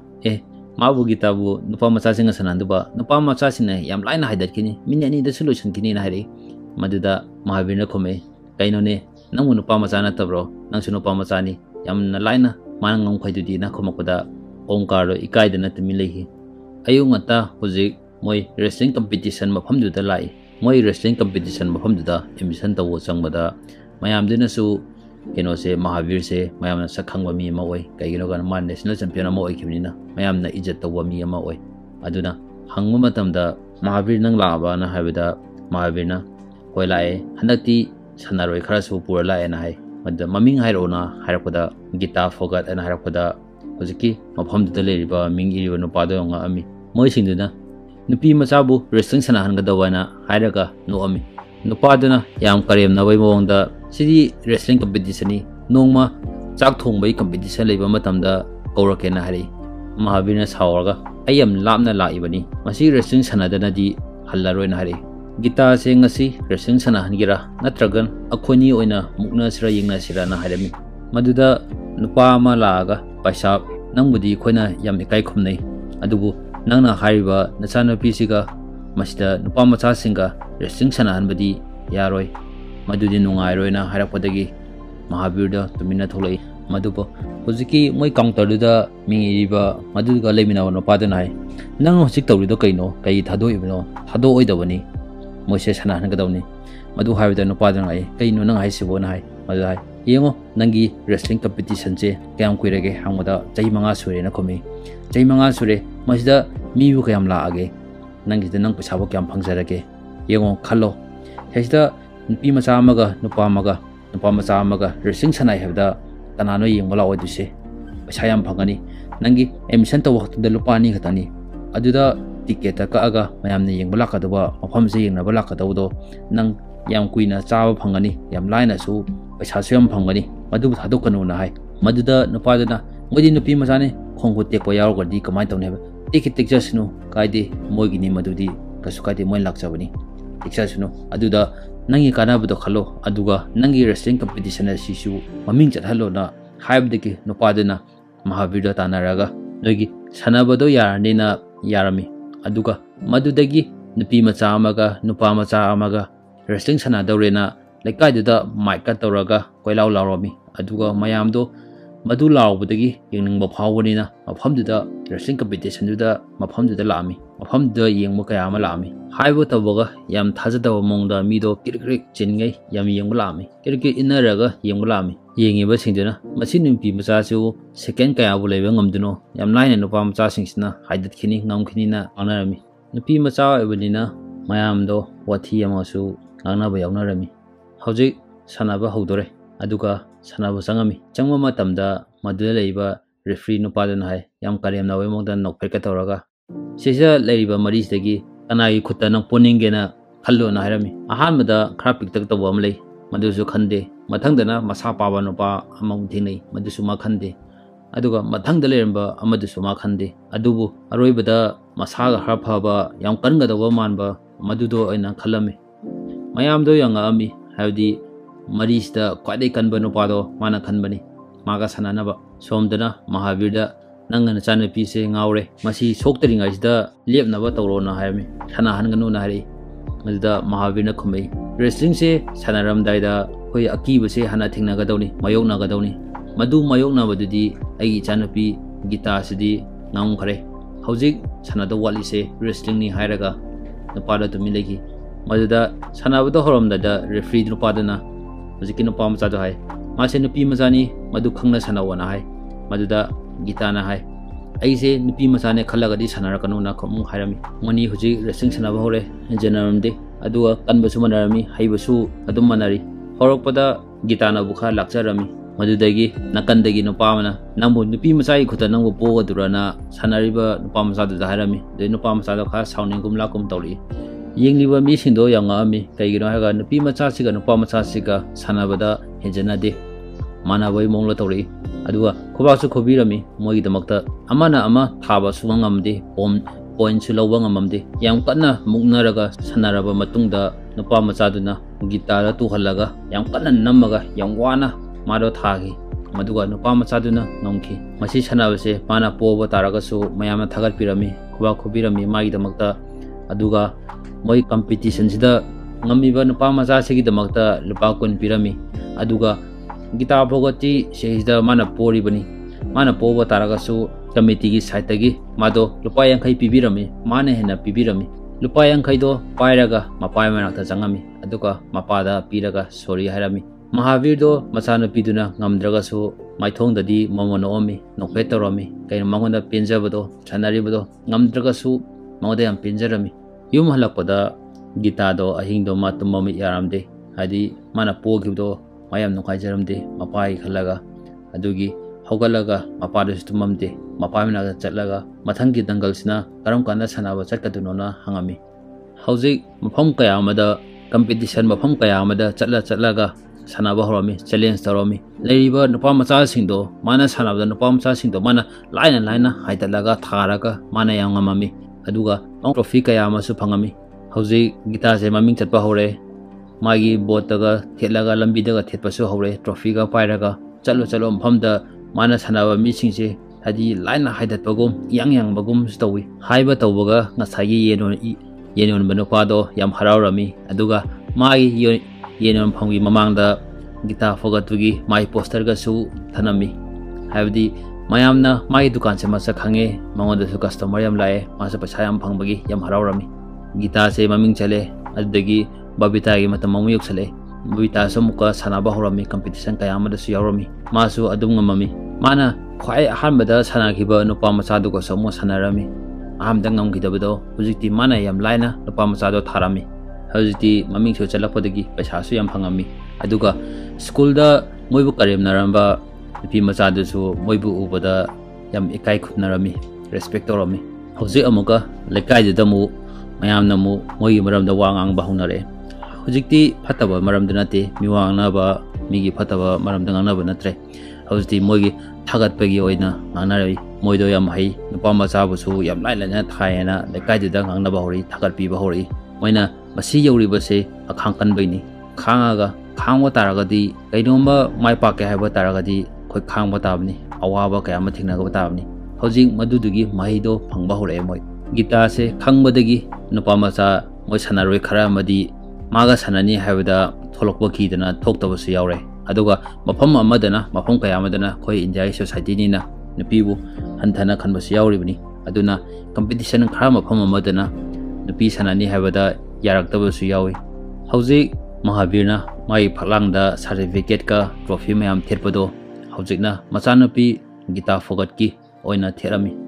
phalangdo pik thalami gita se mayamna khangpadegi hauji national competition da su school dagi selection phangena hare madudagi mahabir do machanupi bu nabado takpi tambina ba thorang tongnabai damakta mai office da thani tang suti logena hangami adubu magi officer duna madugi damakta di aina onda suti piba ngamoi adubu nachana pi luhongba gumba taragadi ai piba ngamgani na hairaga ngangbirei mai officer duna ma thani tang suti logena yaraktabadagi maro thabak to tokthoga oina machanu pi oina khallaga lai mai nu pi duna na hoji thabak tokthomnina sel di kai lakani habda mana hoji khoigi farm lebido law lebido madudaina isana oina honaraga madagi sel tanba ai horani yam phangdaga su ichana pi singsidi ai sembi bangangwani na hari hauji mahabir se fan hangba chatlami kaigi fan pamin ona hangpada asengba meto moi sanafam do madui meto leiraga asengba sanafam do tambige khanbai ne na harami maduda sanangam matadi national level da mukaraga international yoduni aduga mingchat kaya masu purakpa ngamduni na harami sport ki senaraga leiba officer no paduna khoi fanje yam pirakti aduna khaidokhiba matamda kitangai hawi aduna nupi gidi lehudi haidana fando pibirakti mahabir do yam sarami masinani khoi india sina medal lobo ngamjibse sport mai pakwa yamna ngamjibase noigamba officer kaya ama leibaduna pidabagi noina corruption tawraga charaga leibagi madudagi soiba ngangtani madunani khoi india adum sport kaida mai thiriba medal lobo ngamjibase haraga yam sarami sauba taraga su quality officer do tok sanaraga dum hawala chaki fund do pibirakti nundang da Mahavir do yuthaga sumo khanu aja dabi ngangami khogi lamse khoi India country se mayam nadi support tawning de support tawdi kana sa pamde maming dedi support tawi khatang haraka tawi bodi ka suleite aduga competition da tholokpa matam dadi international level yorokpa matam dadi ngammiga ngamdega madu tawiga tawdena ngangbi duridi yamlan lei support tawnoba leiba taragadi kaidawai mai pa oiduna na sum mayam do wari sanarami mana hangubodo met habdi moi sananaba floor do madu thana bado moigi aseng bado madu laina bai damaktani hauji lai trabnina mado hojikino para phaminai do adudana hari met sidi chamanai khoi mopa gomani mopa khabani khoi mopa thu chamanai adu sinabadi kaidabrana habida Mahavir da idea ma tholi madagi mopa kayama lauraga leiraga mai met chaba hore umnamak se pakon thaba orchu ama to woiraga su omkar ngatani omkar di wadi haijaba kamta habidi ngamdana wadi wara ta su tumina lerami haibu khudimak mana dum ilami tawirami sanabase level ka khalabnina hoji hanadi lengoida sanabado yadre maduga khechu khenai hojikti meta sanagadawni aduna point silai haraga madugi point lowoi mongdo Mahavir takpa horai point khulose mari lei ahamda point ama lowba ani lowba ahum lowba aduga point manga lowba amaga lei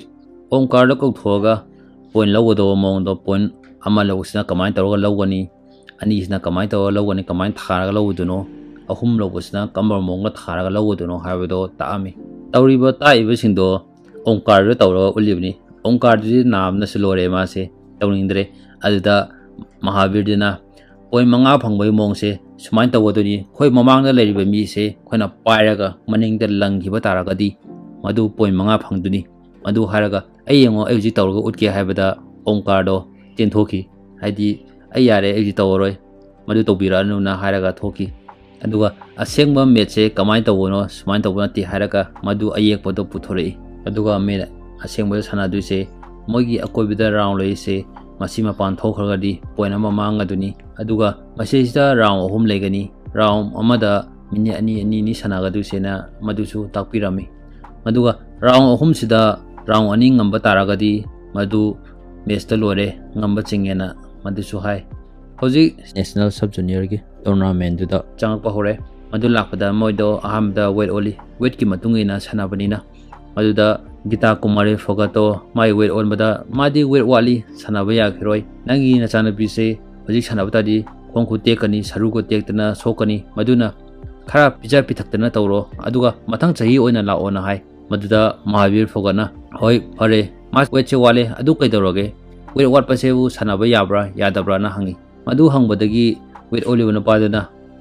kaidi hoi phare dudi sanaro na haraga sign tokholi habidi si weight wat padi ka sukabilate weight head basini problem se mogi weight tu matungina henna sanaba de wal padi ka sukaide aduna sanaba du yai hojik sanaba hore madu sanabada gitana mathang thaba horami aduga point du su yam laina adum lawraga ngamami gita dadi hojik sanaribe se mount di yam laiba moirami kaino ga madi hana no pamasa singa sanarapani sapa masa du bho laina tharibni aduna nupi masa singsiga sanabada di mount di yam alaiba amoirami aduna ataisina mangondagi point lawang ngamamde mana dum lawraga ngamami national sub junior da gold medal lawrami mado aduga mangondagi ye lawraga chariba yen yonba dukandar su yam harawrami ado postaga thelaga masu mangondagi ye lawni habadagi customer yam phangwagi masu yamna nungaiba phongdoami sub junior da su man ngamkhimni hojina mu junior level da mulai maduda su magi weight ormada mado weight walami hadi underwear orami underwear oibata su weight oliver no paduna hana khangkrabnina kaide hairaga sana halami maduda su sanaribado mana yam laina mai opponent singdo tharami maduda su amuka mana goal phangami somda yin yoliyo no pado hanadi sub junior champion haina thamni hojikna mu sabta lothokre junior champion haina mu tharami hojik chawre ma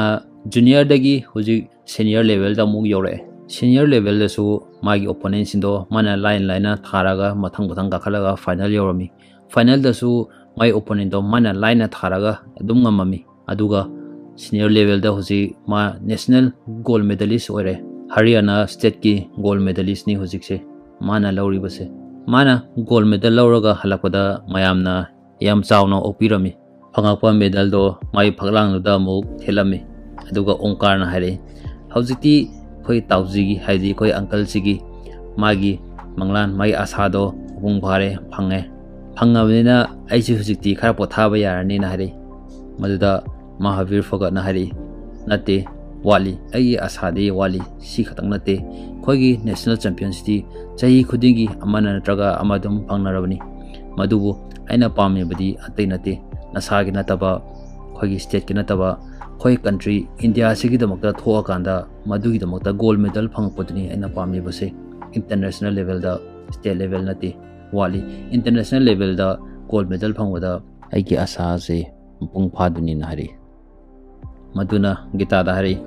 asidi harau nungai ba phongdok charo maduga makha taba international champion gi international competition da yauna ba madugi training do hayeng mu hotuni na hari ngdang du da Mahavir do leiringa da mathalenga da machana pi do kakalaga machana pi din harami aise hoji national champion orabani na aido national champion ora matungda khoi country gi oina training se national coach ki makha da tawada wani aduna aisu Patiala da leiba national sport ki training to phom da chalaga training to goduni na hari hauji Punjab Patiala da national sport academy da lai sport academy do mathang yenga matungda Gita Phogat na hai mafam sidi phai nungai do mali na haibada Mahavir na hari noi nangi coach su pharamagadi yamna phagani na hari magi wrestling mafam da lalami anawa course tholaga noi yam harawrongani hojik advanced training ama national level national course na takpi dawri madu so en takpi ga dawni madu training je hawdringa da noi han pauthokpa hana tamga dawni kawa dawi se ai harake masida masi course yamna napa leiba aduma course amani madu da man hari noina hana training dorpa hairakpa singdo le kauthokro madu asengma training ate yamna lanba training ni achumba ma tanate aina takpi disna achumbani masisina competition sida ngai pak pangamduni na hari noi hanagi training diet madu sindolo asoibang atani Mahavir do moigi training center du da laami aduka coach duka unarami sir ai mingna Mahavir Singh Phogat aise Gita Kumari Phogat ki mapani training su aina pibani na hai Gita se yamna kanbani aduka stamina su yamna leibani na harami adubu coach na somda Mahavir na ngang ebisindo tasana dabagi mawalaw dabai mongda tawraga yam nungai tabi mongda behavior do ulami Mahavir dina Gita se fazana coaching to biwa taragadi ma se international level da gold medal phangba ngamgani ngai pa kani na harami adu ya khaibaga mai coach na Gita haina kana lauri aduga mogi stretching to wodo exercise to wodo madida nanga tawri do kaino loina lale loina soire namu kana takpire no madu soire ne na khonda yam hautana ngangami yam usitabe mongda Mahavir onsalaga nang chani pije thin balak pa natro pare thelamo hojiti nang chakhiba yarani makhataba aina hona horage haraga yam sakhautana khonjelga do hautana haramaga chakhi aduga matamu mahanganu kaina haramaga su chakhi mai coach tu gi mong do Mahavir da yam nungai charamdi okhan nungai tana mayum da halakhi Gita gi hoji sport academy da training hore masida leibda Gita se yam hongai hongpaidi TV yamga hori koiba chatpa hori noda ahongba kaya ma thinari samadum tera leibdo samju sanghalai magi hanagi wrestling sanabda pungning changbai changlusu handari aduna laithokpa hori mase masam sanga suti phangena yumda lai mado hanaga banade aduda manaw nupi Babita nai nang sam sangi do khoi papa na kya nungai roi na hari Mahavir halakpada mapaga thengnerga wari sanarami aduda Gita na hari ai anawa training mafam juda anawa technique anawa strategy kaya ama thingnei madudo Babita da loina tambiram duni magi national gi tournament juda kanarakpa yai na harami madu tabda Mahavir do kya nungaramdi Gita gi wakhalda hojikse Mahavir na tambibado yamna fajaba yamna haiba technique ni khalamde khal level ne ba technique ni khalai nungalaga Babita amadi moi training tawringa da Gita duna tawiraga masidi yam lanba technique ni masi chumde masi hen chumba lai na haraga mana haidi anawa question takpirak wado tawrami madu tawada Mahavir na madu chumde hairaga moni to mukhainarami aduda Gitana masina chumba helena marai tongnarapodagi Mahabirna adudi sanaraga yengse hadana mani do sanarami sanaba taraso Mahabir dudi ahna oiramnina makhani do sanabada wrestling sanabada machana biduna ngamlami adu ngama matungda yum halakudasу chaksabdasu wari sanaramde maduga Gita do nongalaga adum chatki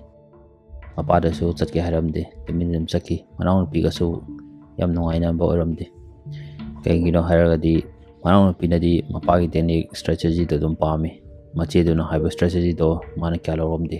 aduga macheda sai nang tai ba technique do mapagi technique ni heli chumba se heli maduna ngangoni na haibada Gita na yaramde Gita na anawa strategy technique tuna heli na makhando khalami hauji sanaba matam yore world championship ki Sydney Australia da sanarami maduda Gita do first round da porami aduga somdana Babita national gi sanaba hori maduda madi mathang amaga dum karami aduga national gold medalist phangami somdana Gita do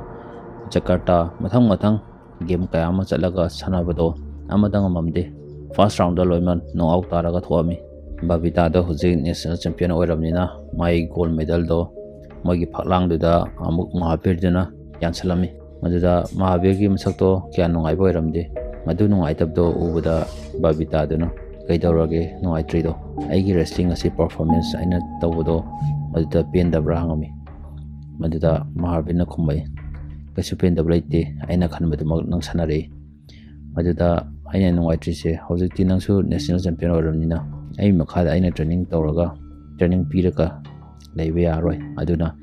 national coach amagi makhada tawnabai damakta nangsu sport academy da chatlaga anawa coach ama phangaga tawani maduga aina takpi tambibadusu loina kaw khrani na harami maduda Babita na aidi kawam ta leiroi papana takpi tambibado madu dum nungsangani adu dum tawani na harami hojik haibaga Babita do mogi sport academy da lai madu lakda register tawinga da mache Gita da thole lai laga mani do hanai dongna hek thengna bada harau bunungai ba do oide aduda Gita na nang yangonda ngasi phok sawribra hangi aduda Babita na saude haraga machibnaw do harau na wari sanaraga umchangami madu changbada Gita da na mafom kaya mulami maduda Babita na hangai ai moi khoigi sanafom training center do madu kadano madu hana ulo nai aduda Gita na kaigino yam thuna madudan chaningidi adudi hayeng gyan tan ja senari Babita na mache Gita do mafam da training to taraga so puning changba adum ka de ude ka irang da tawraga leibagum urami Gita se international game da makhata mathang lam kaya ma chalaga sanarami adubu ma se first round da loima thoami no out tarami medal amata lawang amamde mana sanari da mana ngamba yaba kaya masu ngamamde sum ngamaktabadagi mogi national coach nu padan hai dawya daba khara maslebani national ngame haidana international da ngamona lebakta tamakta basu lebani na birami maduda masu wakhanu ajaramde Babita ga phamaka wari sanarami Gita do yang kapami aduga Babita na hai nang papa ga wari amta sanau hai maduda Gita na ai papa ga wari sanaga kai bu hari duno na ngami aduda Babita do na hachai do khata salani aduga asu saroi papa na saraga chaiba taraga su lakhada soning ba kaya ma leiba taraga su nang se mai machana pini mapa mana masabu kayam kuina sawduno kharanga uda dasalo aduga kastobri ngakpirakani na harami somda mayumda Mahabir amadi mainupi makhoni do wari sanarami aduda mainupi dun hari ngasi do ai Babita ka wari sanai aduda Babita ka wari sanabado Gita dudi yam phibam tadana leina hari okhalam nungaite da aduda mainupi dun Mahabir da nachanapi Gita ka amta wari sanau na hai Mahabir na karibu wari sanaduno na pairaga dum saunang bai mong dalerami matang da haibaga kolai oldo paikhatlaga yengbada ngasai Babita na mapaga wari sanau haibdo maduda Gita dana call toropoirami maduda mapaga wari sanagena hari mama dana mapada call painaba na harami kaurami maduga Mahabir do phone do paning da changsalaga phone do pairami ada wangang de hairo haibangda hari aduda Gita na yang papak poduda Mahabir su nungai tabadagi mamitagi mapi taraga yang kapami ꯍꯧꯖꯤꯛ ꯀꯃꯟꯋꯦꯜ 2010ꯒꯤ ꯗꯦꯜꯂꯤꯗ ꯇꯧꯕꯗꯣ ꯃꯗꯨ ꯃꯇꯝ ꯌꯧꯁꯜꯂꯛꯑꯦ ꯑꯗꯨꯗ ꯃꯍꯥꯕꯤꯔꯁꯨ ꯃꯣꯏꯅ ꯄꯥꯎꯗ ꯉꯥꯡꯕꯗꯣ ꯇꯥꯔꯝꯃꯤ ꯌꯦꯡꯉꯝꯃꯤ ꯁꯣꯝꯗ ꯒꯤꯇꯥꯗꯣ ꯃꯁꯝ ꯈꯥꯛꯑꯝꯕꯗꯣ ꯃꯁꯝ ꯀꯛꯊꯠꯈ꯭ꯔꯦ ꯍꯥꯟꯅꯒꯤ ꯃꯑꯣꯡꯗ ꯑꯃꯨꯛ ꯁꯥꯟꯅꯕ ꯍꯧꯔꯛꯏ ꯃꯣꯏꯒꯤ ꯀꯣꯆꯇꯨꯅ ꯒꯤꯇꯥꯗꯣ ꯍꯥꯟꯅ ꯃꯥꯗꯣ 55 kg ꯀꯦꯇꯦꯒꯣꯔꯤꯗ ꯁꯥꯟꯅꯕꯅꯤ ꯑꯗꯨꯗ ꯉꯝꯗꯦ ꯍꯥꯏꯗꯅ ꯃꯥꯏ ꯀꯣꯆꯇꯨꯅ ꯍꯟꯗꯛꯇꯤ ꯅꯪ 51 ꯀꯦꯇꯦꯒꯣꯔꯤꯗ ꯁꯥꯟꯅꯒꯗꯧꯅꯤ ꯍꯥꯏꯔꯝꯃꯤ ꯀꯩꯒꯤꯅꯣ ꯍꯥꯏꯔꯒꯗꯤ ꯅꯪ ꯍꯥꯟꯅ ꯁꯥꯟꯅꯕ ꯀꯦꯇꯦꯒꯣꯔꯤꯗꯣ ꯅꯪ ꯉꯝꯗꯦ ꯑꯗꯨꯅ ꯃꯈꯥ ꯇꯥꯍꯜꯂꯒ ꯅꯪ ꯁꯥꯟꯅꯒꯗꯧꯅꯤ ꯃꯗꯨꯗ ꯉꯝꯒꯅꯤꯅ ꯍꯥꯏꯔꯝꯃꯤ ꯑꯗꯨꯒ ꯃꯥꯏ ꯀꯣꯆꯇꯨꯅ ꯃꯌꯥꯝꯗ ꯍꯥꯏꯔꯝꯃꯤ ꯑꯩ ꯍꯟꯗꯛꯀꯤ ꯀꯃꯟꯋꯦꯜ ꯒꯦꯝꯁꯤꯗ ꯃꯦꯗꯜ 3 ꯄꯥꯝꯃꯤ ꯃꯦꯗꯜꯁꯦ ꯑꯣꯏꯅꯤꯡꯕ ꯑꯣꯏꯖꯁꯅꯨ ꯒꯣꯜ ꯑꯣꯏꯒꯦꯔꯥ ꯁꯤꯜꯚꯔ ꯑꯣꯏꯒꯦꯔꯥ ꯕ꯭ꯔꯣꯟꯖ ꯑꯣꯏꯒꯦꯔꯥ ꯀꯥꯏꯗꯦ ꯑꯩ ꯃꯦꯗꯜ 3 ꯄꯥꯝꯃꯤꯅ ꯍꯥꯏꯔꯝꯃꯤ ꯃꯗꯨꯗ ꯒꯤꯇꯥ ꯅꯪꯅ ꯃꯦꯗꯜ ꯑꯃ ꯄꯨꯔꯛꯀꯗꯧꯅꯤ ꯍꯥꯏꯔꯝꯃꯤ ꯃꯗꯨꯒꯤ ꯃꯥꯏ ꯀꯦꯇꯦꯒꯣꯔꯤꯗꯣ ꯍꯟꯊꯍꯜꯂꯒ ꯋꯦꯠ ꯍꯟꯊꯍꯜꯂꯒ ꯁꯥꯟꯅꯒꯗꯧꯗꯣ ꯃꯄꯥ ꯃꯍꯥꯕꯤꯔꯗ ꯇꯝꯃꯝꯃꯤ ꯑꯗ ꯃꯍꯥꯕꯤꯔꯅ ꯃꯗꯨ ꯇꯥꯕꯗ ꯌꯥꯝ ꯁꯥꯎꯔꯝꯃꯤ ꯀꯩꯗꯧꯕꯩ ꯇꯥꯍꯟꯗꯣꯏꯅꯣ ꯅꯪ ꯍꯥꯟꯅꯒꯤ ꯀꯦꯇꯦꯒꯣꯔꯤꯗꯨꯗ ꯍꯥꯟꯅꯒꯤ ꯋꯦꯠꯇꯨꯗ ꯁꯥꯟꯅꯒꯗꯧꯅꯤ ꯑꯩ ꯍꯧꯖꯤꯛ ꯂꯥꯛꯀꯦꯅ ꯍꯥꯏꯔꯝꯃꯒ ꯊꯝꯈꯤ ꯍꯧꯖꯤꯛ ꯃꯍꯥꯕꯤꯔꯁꯦ ꯑꯣꯡꯀꯥꯔꯒ ꯄꯇꯤꯌꯥꯂꯥꯗ ꯂꯥꯛꯑꯦ ꯍꯥꯏꯕꯗꯤ ꯃꯣꯏ ꯁ꯭ꯄꯣꯔꯠ ꯑꯦꯀꯥꯗꯃꯤꯗꯨꯒꯤ ꯃꯅꯥꯛꯇ ꯂꯩꯔꯦ ꯚꯔꯥ ꯂꯧꯔꯒ ꯃꯗꯨꯒ ꯃꯆꯥꯅꯨꯄꯤꯗꯨꯒ ꯎꯅꯔꯝꯃꯤ ꯎꯅꯔꯒ ꯋꯥꯔꯤ ꯁꯥꯟꯅꯔꯦ ꯋꯥꯔꯤ ꯁꯥꯟꯅꯕꯗ ꯃꯆꯥꯅꯨꯄꯤꯁꯤꯡꯗꯨꯅ ꯍꯥꯏꯔꯛꯏ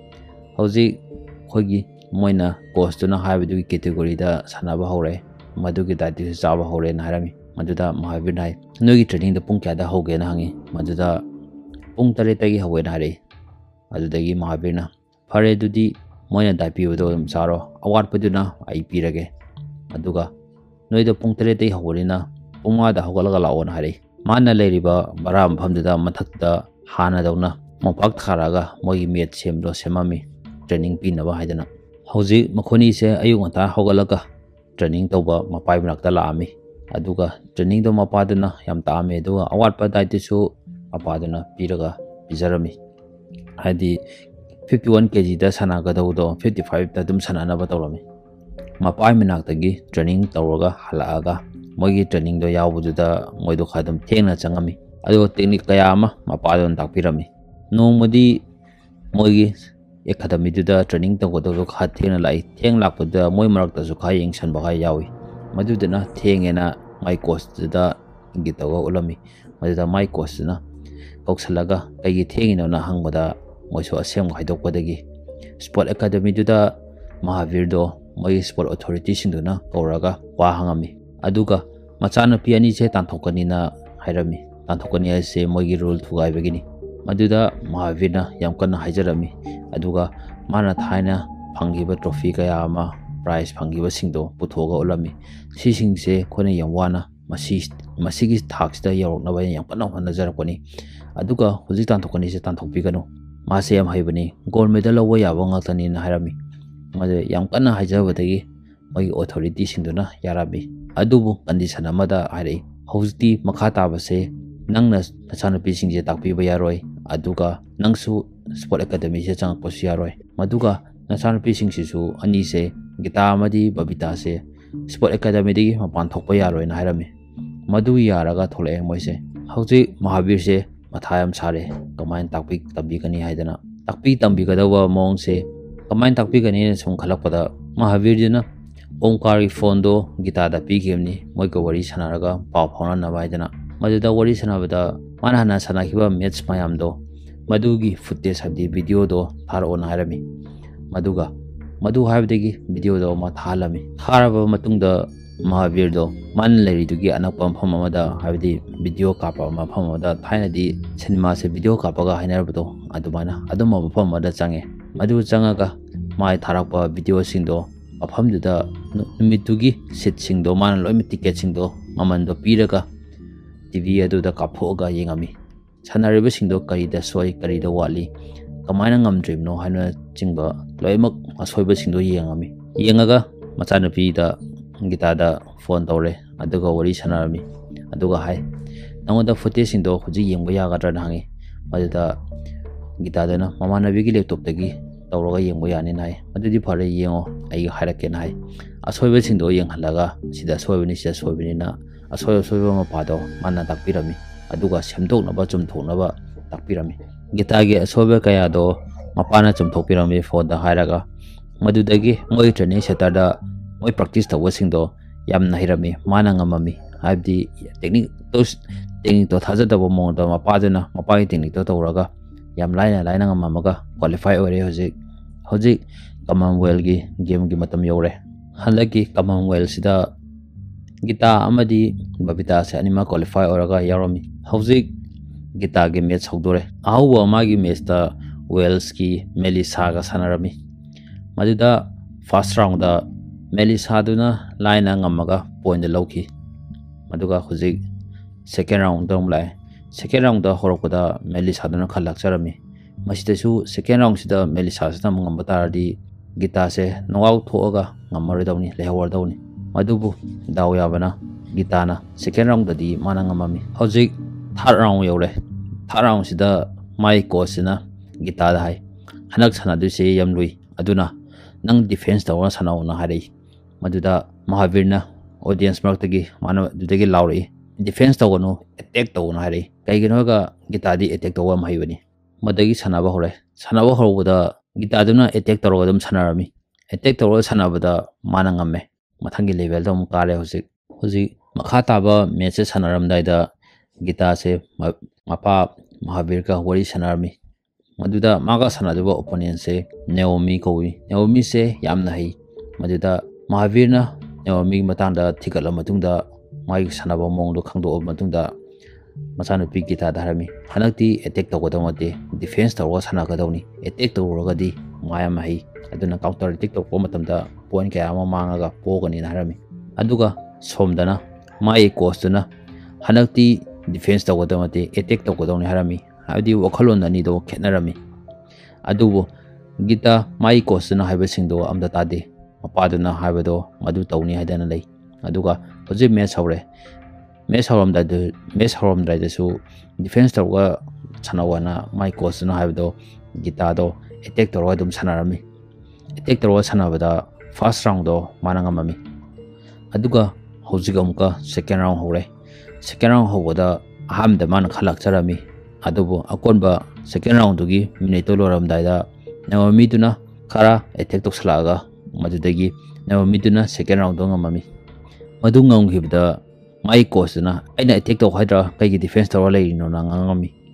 ꯍꯧꯖꯤꯛ ꯊꯥꯔꯠ ꯔꯥꯎꯟꯒꯤ ꯁꯥꯟꯅꯕꯩ ꯊꯣꯛꯂꯛꯑꯦ ꯃꯗꯨꯗ ꯃꯍꯥꯕꯤꯔꯅ ꯗꯤꯐꯦꯟꯁ ꯇꯧꯅ ꯍꯥꯏ ꯂꯥꯎꯁꯜꯂꯛꯏ ꯃꯥꯗꯣ ꯗꯤꯐꯦꯟꯁ ꯇꯧꯔꯒ ꯁꯥꯟꯅꯔꯝꯃꯤ ꯊꯥꯔꯠ ꯔꯥꯎꯟꯗꯁꯨ ꯃꯥꯅ ꯌꯥꯝ ꯋꯥꯅ ꯂꯩꯔ ꯊꯥꯔꯒ ꯅꯦꯑꯣꯃꯤꯗ ꯊꯥꯔꯝꯃꯤ ꯑꯗꯨꯒ ꯃꯥꯗꯣ ꯉꯝꯃꯝꯃꯤ ꯍꯧꯖꯤꯛ ꯃꯥ ꯐꯥꯏꯅꯦꯜ ꯆꯪꯗꯧꯔꯦ ꯃꯥ ꯉꯝꯃꯒ ꯂꯣꯏꯔꯕ ꯃꯇꯨꯡꯗ ꯃꯍꯥꯕꯤꯔ ꯑꯃꯗꯤ ꯑꯣꯡꯀꯥꯔꯗ ꯂꯣꯏꯔꯦꯅ ꯍꯧꯒꯠꯀꯦ ꯇꯧꯔꯝꯃꯤ ꯑꯗꯨꯗ ꯃꯍꯥꯕꯤꯔꯗꯨꯅ ꯍꯥꯏꯔꯤ ꯃꯁꯤ ꯃꯦꯠꯆꯁꯤꯒ ꯌꯦꯡꯈꯤꯁꯤ ꯀꯩꯒꯤꯅꯣ ꯍꯥꯏꯔꯒ ꯃꯈꯥ ꯇꯥꯕ ꯍꯧꯖꯤꯛ ꯁꯥꯟꯅꯗꯣꯏ ꯃꯦꯠꯆꯁꯦ ꯃꯁꯤꯗ ꯉꯝꯕꯗꯨꯒ ꯐꯥꯏꯅꯦꯜꯗ ꯒꯤꯇꯥꯒ ꯊꯦꯡꯅꯒꯗꯣꯏꯅꯤꯅ ꯍꯥꯏꯔꯝꯃꯤ ꯃꯗꯨꯗ ꯑꯣꯁꯇ꯭ꯔꯦꯂꯤꯌꯥꯒꯤ ꯃꯤꯁꯦ ꯌꯥꯝ ꯍꯩ ꯑꯗꯨꯒ ꯃꯃꯥꯡꯗ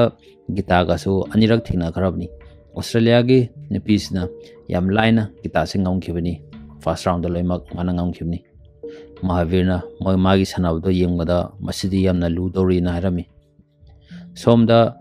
ꯒꯤꯇꯥꯗꯣ ꯃꯥꯒꯤ ꯃꯦꯠꯆꯇꯣ ꯉꯝꯕ ꯂꯣꯏꯔꯒ ꯁꯣꯝꯗ ꯄ꯭ꯔꯦꯁ ꯀꯟꯐꯔꯦꯟꯁꯀꯤ ꯃꯗꯨꯗ ꯄꯥꯎꯃꯤꯁꯤꯡꯅ ꯋꯥ ꯉꯝꯃꯤ ꯃꯥꯒꯤ ꯀꯣꯆꯇꯨꯅ ꯍꯥꯏꯔꯤ ꯍꯧꯖꯤꯛꯇꯤ ꯒꯤꯇꯥꯁꯦ ꯐꯥꯏꯅꯦꯜ ꯆꯪꯉꯦ ꯑꯗꯨꯅ ꯃꯦꯗꯜ ꯑꯃꯗꯤ ꯁꯨꯡꯁꯣꯏ ꯁꯣꯏꯗꯔꯦ ꯁꯤꯜꯚꯔ ꯃꯦꯗꯜꯗꯤ ꯁꯨꯡꯁꯣꯏ ꯁꯣꯏꯗꯅ ꯐꯪꯒꯅꯤꯅ ꯍꯥꯏꯔꯝꯃꯤ ꯃꯗꯨ ꯇꯥꯕꯗ ꯒꯤꯇꯥꯗ ꯋꯥꯈꯜ ꯈꯔ ꯅꯨꯡꯉꯥꯏꯔꯝꯗꯦ ꯀꯩꯒꯤꯅꯣ ꯍꯥꯏꯔꯒ ꯃꯥꯗꯤ ꯒꯣꯜ ꯐꯪꯒꯅꯤ ꯈꯜꯂꯒ ꯂꯥꯛꯆꯕꯅꯤ ꯒꯣꯜꯒꯤ ꯇꯥꯟꯅꯖꯕꯅꯤ ꯒꯤꯇꯥꯗ ꯑꯃꯨꯛ ꯍꯪꯉꯝꯃꯤ ꯃꯁꯤꯒꯤ ꯁꯥꯟꯅꯕ ꯉꯝꯃꯤꯕ ꯃꯌꯥꯝꯁꯤꯡꯁꯦ ꯅꯪ ꯀ꯭ꯔꯦꯗꯤꯠꯁꯦ ꯀꯅꯥꯗ ꯄꯤꯅꯤꯡꯒꯦꯅ ꯍꯪꯉꯤ ꯃꯗꯨꯗ ꯃꯥꯅ ꯃꯥꯒꯤ ꯃꯄꯥꯗ ꯀ꯭ꯔꯦꯗꯤꯠ ꯑꯁꯦ ꯄꯤꯅꯤꯡꯉꯦꯅ ꯍꯥꯏꯔꯝꯃꯤ ꯃꯗꯨ ꯇꯥꯕꯗ ꯃꯥꯒꯤ ꯀꯣꯆꯇꯣ ꯋꯥꯈꯜ ꯈꯔ ꯅꯨꯡꯉꯥꯏꯔꯝꯗꯦ ꯑꯗꯨꯒ ꯑꯣꯁꯇ꯭ꯔꯦꯂꯤꯌꯥꯒꯤ ꯃꯥꯒ ꯐꯥꯏꯅꯦꯜꯗ ꯊꯦꯡꯅꯒꯗꯧꯕ ꯅꯨꯄꯤꯗꯨꯗ ꯃꯣꯏ ꯄ꯭ꯔꯦꯁ ꯀꯟꯐꯔꯦꯟꯁꯇ ꯍꯪꯉꯝꯃꯤ ꯒꯤꯇꯥꯒꯤ ꯃꯇꯥꯡꯗ ꯋꯥ ꯈꯔ ꯉꯥꯡꯕꯅ ꯃꯗꯨꯗ ꯅꯨꯄꯤꯗꯨꯅ ꯌꯥꯝ ꯎꯁꯤꯠꯇꯅ ꯍꯥꯏꯔꯛꯏ ꯒꯤꯇꯥꯅ ꯁꯨꯃꯥꯏꯅ ꯐꯥꯏꯅꯦꯜ ꯌꯧꯔꯛꯀꯅꯤꯁꯦ ꯁꯨꯡꯊꯥ ꯊꯥꯖꯗꯦ ꯑꯉꯛꯄꯅꯤ ꯑꯩꯅ ꯂꯥꯏꯟꯗ ꯑꯗꯨꯝ ꯉꯝꯈꯤꯕꯅꯤ ꯁꯤꯒꯤ ꯀꯃꯟꯋꯦꯜꯊꯁꯦ ꯑꯩꯈꯣꯏ ꯗꯦꯜꯂꯤꯗ ꯁꯥꯟꯅꯈꯤꯕꯅꯤ ꯃꯗꯨꯗ ꯑꯣꯁꯇ꯭ꯔꯦꯂꯤꯌꯥꯒꯤ ꯅꯨꯄꯤꯗꯨꯅ ꯍꯥꯏꯔꯤ ꯍꯌꯦꯡꯁꯦ ꯐꯥꯏꯅꯦꯜꯅꯤ ꯐꯥꯏꯅꯦꯜꯁꯦ ꯌꯥꯝ ꯅꯨꯡꯉꯥꯏꯒꯗꯧꯔꯤ ꯏꯟꯗꯤꯌꯥꯒꯤ ꯂꯩꯕꯥꯛꯁꯤꯗ ꯁꯥꯟꯅꯒꯗꯧꯅꯤ ꯑꯗꯨꯒ ꯐꯥꯏꯅꯦꯜꯁꯤꯁꯨ ꯏꯟꯗꯤꯌꯥ ꯃꯆꯥꯒꯅꯤ ꯏꯟꯗꯤꯌా ꯃꯆꯥꯕꯨ ꯏꯟꯗꯤꯌꯥꯁꯤꯗ ꯄꯣꯛꯍꯟꯕ ꯃꯥꯏꯊꯤꯕ ꯄꯤꯕ ꯍꯥꯏꯁꯦ ꯑꯩꯗꯤ ꯌꯥꯝꯅ ꯏꯟꯇꯔꯦꯁꯇꯤꯡ ꯑꯣꯏ ꯌꯥꯝ ꯅꯨꯡꯉꯥꯏꯒꯗꯧꯔꯤꯅ ꯍꯥꯏꯔꯝꯃꯤ ꯑꯗꯨꯒ ꯅꯃꯁꯇꯦꯒ ꯍꯥꯏꯔꯒ ꯂꯣꯏꯁꯤꯟꯈꯤ ꯁꯣꯝꯗ ꯃꯥꯏ ꯀꯣꯆꯇꯣ ꯃꯣꯏ ꯑꯣꯊꯣꯔꯤꯇꯤꯁꯤꯡꯗꯨꯗ ꯍꯦꯠꯇꯨꯗ ꯀꯝꯄ꯭ꯂꯦꯟ ꯇꯧꯔꯝꯃꯤ ꯃꯥꯅ ꯇꯧꯔꯤꯕ ꯀꯝꯄ꯭ꯂꯦꯟꯁꯦ ꯃꯍꯥꯕꯤꯔꯗꯨꯅ ꯁꯥꯟꯅꯔꯤꯕ ꯃꯐꯝꯗꯨꯗ ꯂꯥꯛꯑꯒ ꯃꯗꯨꯒ ꯏꯟꯁꯇ꯭ꯔꯛꯁꯟ ꯄꯤꯔꯝꯃꯤ ꯂꯥꯎꯗꯅ ꯍꯥꯏꯔꯝꯃꯤ ꯒꯤꯇꯥꯅ ꯁꯥꯟꯅꯔꯤꯕꯁꯤꯡꯗꯣ ꯑꯗꯨꯒ ꯒꯤꯇꯥꯗꯣ ꯑꯩꯅ ꯉꯥꯡꯕꯁꯨ ꯀꯩꯝꯇ ꯇꯥꯈꯤꯗ꯭ꯔꯦ ꯑꯗꯨ ꯃꯋꯥ ꯂꯧꯈꯤꯗ꯭ꯔꯦ ꯃꯗꯨ ꯍꯥꯏꯗꯅ ꯃꯥꯒꯤ ꯀꯝꯄ꯭ꯂꯦꯟ ꯑꯃ ꯇꯧꯖꯔꯝꯃꯤ Maduda mai authority paduna hetuna hari aduda kai karage kai tawrage hojipodi madu ngamala idana madu kasu kaide nangdi hana bronze phanga su yare na khalambado hojiti yengo silver na tara gold phangdini gold phangmo si yari tawjasunu kaide na harami maduda mai cost to nungaramdi saunangami aduga mai khulda yen lawga saba yen yon banu pado madugi family do lai laaga mai machana pisingduna gitagi sanabase mafamduda chatlaga yengadina haibadagi pura laibni na hairabi macha singduga Mahavir Fagado yam nungai jarami madu tabada hayengi final sanabasidi kamba strategy da karma mongla sanagani nangami maduda Mahavir na hayengi sidi strategy laite attack tago chate defense tawga da wasunati adubu sanaba matamda nang pon changna mongli anga sanariba nangi mamala sanariba opponents tugi mai wakhalon da khangdo kamai tawuno madugi matungina mana sanabde matungina sanawona hairami hauzik Omkara madi Mahavir do stadium da yeng machange madu chang pada magi maduda stadium duda lebami office ki mi ama laga Mahavir nang sida khoi sara mana unawa pamena korami madu kauraga ka amada changhalaga thonlon salaga thanami masi thonglon sala thami se ngoi course an to bani mana sanari manungda wangang podo mana pamda bagi Omkar dudi Mahavir do laena maridum changaga phamami oda changakadrana khallaga laamde kaigino ha somda thong sala thanghrabani hauji me chaudore gita duna mapa do phamamda laitho yengda phamamde okhanda nungai jaramde mado sanaba hore Australia biduga first round do sanabada gitana first round do ponyam lawraga ngamami gita do mapa lakprana dum yengami adu sungna lakte hoji round 2 mu sanadore Madu round to sana horokoda gitana khangamami point khalawrami madudagi hojiki Australia ge sana roiduna tamna point lokhalaga point do yamna lawkhare aduga point lawraga second round duma Australia duna ngamki hojik round amamam ngamnarabani third round ge final round sige sana bathule masida ngambasina gold medal phangdani ngamdabasina silver medal phangdani somda Mahavir thong thugaraga pholoke tawudu so ngamamde Final sana hobada Australia gi nipiduna ek hobaga point lawrami point lawraga mado 4-0 yawkhare gitana 0 aduga Australia gi duna 4 aduga amka sanabada gitana point ama lawrami hoji 1-4 ore makhamu sanarkoda Australia gi nipiduna amuk point lawraga 5-1 orami hoji se condition se yamna lure point mari hen khrabani aduga matamsu leisalaktare second kuni thoi khata ngare mapa lakprana sum yengamado mapa laktrabanina mado ningsangi mana angang oringa da mapa duna turena chongthawna haibado ningsang lei maduda turena chongthakibni chongthakibda hairkibni aina matam khodimakta nangbu takpi tambiraga aina leyana matam khodimakta nanakta aina legadabnate aina leitaba matamda su nang kamana hingane habdo nasana khangjagadawni haijagadawni nairami Maduda haihibo haido ningsang lei madu ningsang lakpodagi mado mapa leitragadi mado solen khanjabado hoji ma thauna leina thingna gani na khali hoji Australia gi donadi matam mangnaba second kuni thoido loisan kinaba tawrami mapana takpi hiba ma sanaba matamda nangi opponent dugi mai wakhallondo khanga sanawana haigibni madudo mana munna yengaga concentrate tawraga attack tawo sare attack se kaira tawo sai ba matamda mai oi khongda pairaknaba attack tawo saraga mana laithoga yelomda laithoga makhwangda kolaga maninglomda langami ahama takpi tambibda haigibdo point manga gi haigibdo khoigi opponent ki mamang se khoina pairaga khoi chap yungna maningda langhragadi point manga phangani habdo gitana madudo langami langbada second du su matam du su loige na toromi second amani khtangarami mana langba matamda langaga hojiki maningda hek tabaga matamdo loiki maduda matamdo mana langbado nangkibnina referee duna point manga pirei point manga pibda gitadana madugi match final ado ngammaga gold medal phangami mayamna gitana ngammaroina khalambado mayamda yam harauraga yam laubirami yam cheer tobirami harauba phongdoami gita so mamitagi mapitarami babita so mamitagi mapitarami babita do chensallaga ꯒꯤꯇꯥꯗ ꯀꯣꯟꯁꯤꯜꯂꯝꯃꯤ ꯁꯣꯝꯗꯅ Mahavir ꯐꯣꯒꯠꯇꯣ ꯀꯥ ꯑꯃꯗꯨꯗ ꯊꯣꯡ ꯂꯣꯟꯁꯤꯜꯂꯒ ꯊꯝꯕꯗꯒꯤ ꯈꯪꯈꯤꯗ꯭ꯔꯦ ꯀꯅꯥꯅ ꯉꯝꯃꯤꯅꯣ ꯀꯃꯥꯏꯅ ꯇꯧꯕꯅꯣ ꯍꯥꯏꯕꯗꯣ ꯃꯥꯗꯣ ꯋꯥꯈꯜ ꯌꯥꯝ ꯅꯨꯡꯉꯥꯏꯇꯅ ꯐꯝꯃꯒ ꯂꯩꯔꯤꯉꯩꯗꯨꯗ ꯈꯪꯍꯧꯗꯅ ꯑꯩꯈꯣꯏꯒꯤ ꯅꯦꯁꯅꯦꯜ ꯑꯦꯟꯊꯦꯝꯒꯤ ꯏꯁꯩ ꯁꯛꯂꯛꯏ ꯃꯁꯤꯗ ꯅꯦꯁꯅꯦꯜ ꯑꯦꯟꯊꯦꯝꯒꯤ ꯁꯛꯏꯕꯁꯤ ꯑꯩꯈꯣꯏꯒꯤ ꯁ꯭ꯄꯣꯔꯠ ꯃꯇꯝꯗ ꯅꯦꯁꯅꯦꯜ ꯑꯦꯟꯊꯦꯝꯒꯤ ꯂꯣꯏꯕ ꯃꯇꯝꯗ ꯃꯦꯗꯜ ꯄꯤꯔꯕ ꯃꯇꯨꯡꯗ ꯑꯃ ꯁꯛꯍꯜꯂꯤ ꯁꯛꯏꯕꯁꯦ ꯀꯅꯥꯒꯤ ꯏꯁꯩꯅꯣ ꯍꯥꯏꯕ ꯃꯇꯝꯗ ꯀꯔꯝꯕ ꯀꯟꯇ꯭ꯔꯤꯒꯤ ꯏꯁꯩꯅꯣ ꯍꯥꯏꯕ ꯃꯇꯝꯗ ꯒꯣꯜ ꯃꯦꯗꯜ ꯐꯪꯉꯤꯕ ꯂꯝꯗꯣ ꯃꯗꯨꯗꯒꯤ ꯅꯦꯁꯅꯦꯜ ꯑꯦꯟꯊꯦꯝꯗꯣ ꯃꯗꯨꯒꯤ ꯏꯁꯩꯗꯣ ꯁꯛꯍꯟꯕꯅꯤ ꯃꯗꯨꯒꯤ ꯏꯁꯩꯗꯣ ꯁꯛꯂꯛꯏ ꯁꯛꯂꯛꯄꯗ ꯃꯍꯥꯕꯤꯔ ꯐꯣꯒꯠꯅ ꯈꯪꯉꯤ ꯃꯦꯠꯆ ꯑꯁꯤ ꯃꯆꯥꯅꯨꯄꯤ ꯒꯤꯇꯥ ꯐꯣꯒꯠꯅ ꯉꯝꯈ꯭ꯔꯦ ꯍꯥꯏꯕꯗꯒꯤ ꯃꯥꯗꯣ ꯃꯃꯤꯠꯇꯩ ꯃꯄꯤ ꯇꯥꯔꯒ ꯌꯥꯝ ꯍꯔꯥꯎꯔꯝꯃꯤ ꯃꯇꯥꯡꯗꯨꯗ ꯃꯣꯏꯒꯤ ꯃꯥꯅ ꯊꯅꯝꯕꯤꯗꯣ ꯁ꯭ꯇꯣꯔ ꯔꯨꯝꯅꯤ ꯁ꯭ꯇꯣꯔ ꯔꯨꯝꯗꯨꯗ ꯅꯨꯄꯥ ꯑꯃ ꯊꯣꯡ ꯍꯥꯡꯇꯣꯛꯑꯒ ꯄꯣꯠ ꯆꯩ ꯂꯧꯕ ꯆꯪꯉꯛꯏ ꯃꯗꯨ ꯆꯪꯉꯛꯄꯗ ꯃꯍꯥꯕꯤꯔꯗꯣ ꯃꯗꯨꯗꯒꯤ ꯆꯦꯟꯊꯣꯔꯛꯏ ꯆꯦꯟꯊꯣꯔꯛꯑꯒ ꯃꯣꯏꯒꯤ ꯁꯥꯟꯅꯐꯝꯗꯨꯗ ꯂꯥꯛꯏ ꯒꯤꯇꯥꯗꯣ ꯃꯄꯥ ꯂꯥꯛꯄ꯭ꯔꯅ ꯑꯗꯨꯝ ꯃꯃꯤꯠꯇꯣ ꯑꯣꯠꯂꯒ ꯊꯤꯔꯝꯃꯤ ꯊꯤꯕꯗ ꯃꯍꯥꯕꯤꯔꯗꯨꯁꯨ ꯆꯪꯉꯛꯏ ꯃꯐꯝꯗꯨꯗ ꯆꯪꯉꯛꯄꯗ ꯒꯤꯇꯥꯗꯣ ꯃꯄꯥꯗꯨꯒꯤ ꯃꯅꯥꯛꯇ ꯆꯦꯟꯁꯜꯂꯒ ꯃꯥꯒꯤ ꯒꯣꯜ ꯃꯦꯗꯜꯗꯣ ꯃꯄꯥꯗ ꯄꯤꯔꯝꯃꯤ ꯃꯄꯥꯗ ꯄꯤꯔꯒ ꯃꯄꯥꯗꯨꯅ ꯒꯣꯜ ꯃꯦꯗꯜꯗꯣ ꯃꯥꯒꯤ ꯃꯉꯛꯇ ꯑꯃꯨꯛ ꯍꯨꯛꯆꯜꯂꯒ ꯍꯥꯟꯅꯗꯤ ꯅꯦꯁꯅꯦꯜ ꯆꯦꯝꯄꯤꯌꯟ ꯑꯣꯏꯒꯦꯔꯥ ꯑꯃ ꯑꯣꯏꯒꯦꯔꯥ ꯃꯦꯗꯜ ꯂꯧꯈꯤꯕꯁꯤꯡꯗꯣ ꯃꯥ ꯋꯥ ꯀꯌꯥ ꯉꯥꯡꯗꯕꯅꯤ ꯁꯨꯝ ꯅꯣꯛꯑꯒ ꯍꯟꯗꯛꯇꯤ ꯃꯆꯤꯟꯗꯒꯤ ꯁꯥꯕꯥꯁ ꯍꯥꯏꯅ ꯍꯥꯏꯔꯛꯏ ꯃꯉꯣꯟꯗ ꯄꯦꯟꯖꯕꯒꯤ ꯋꯥꯍꯩꯅꯤ ꯃꯥꯅ ꯄꯥꯝꯕꯗꯣ ꯃꯅꯤꯡ ꯊꯨꯡꯉꯤ ꯍꯧꯖꯤꯛꯇꯤ ꯃꯍꯥꯕꯤꯔ ꯑꯩꯈꯣꯏꯒꯤ ꯏꯟꯇꯔꯅꯦꯁꯅꯦल ꯂꯦꯚꯦꯜꯗ ꯑꯩꯈꯣꯏ ꯏꯟꯗꯤꯌꯥꯒꯤ ꯑꯣꯏꯅ ꯒꯣꯜ ꯃꯦꯗꯜ ꯐꯪꯉꯛꯄꯗꯣ ꯃꯥꯒꯤ ꯑꯄꯥꯝꯕꯗꯣ ꯍꯧꯖꯤꯛꯇꯤ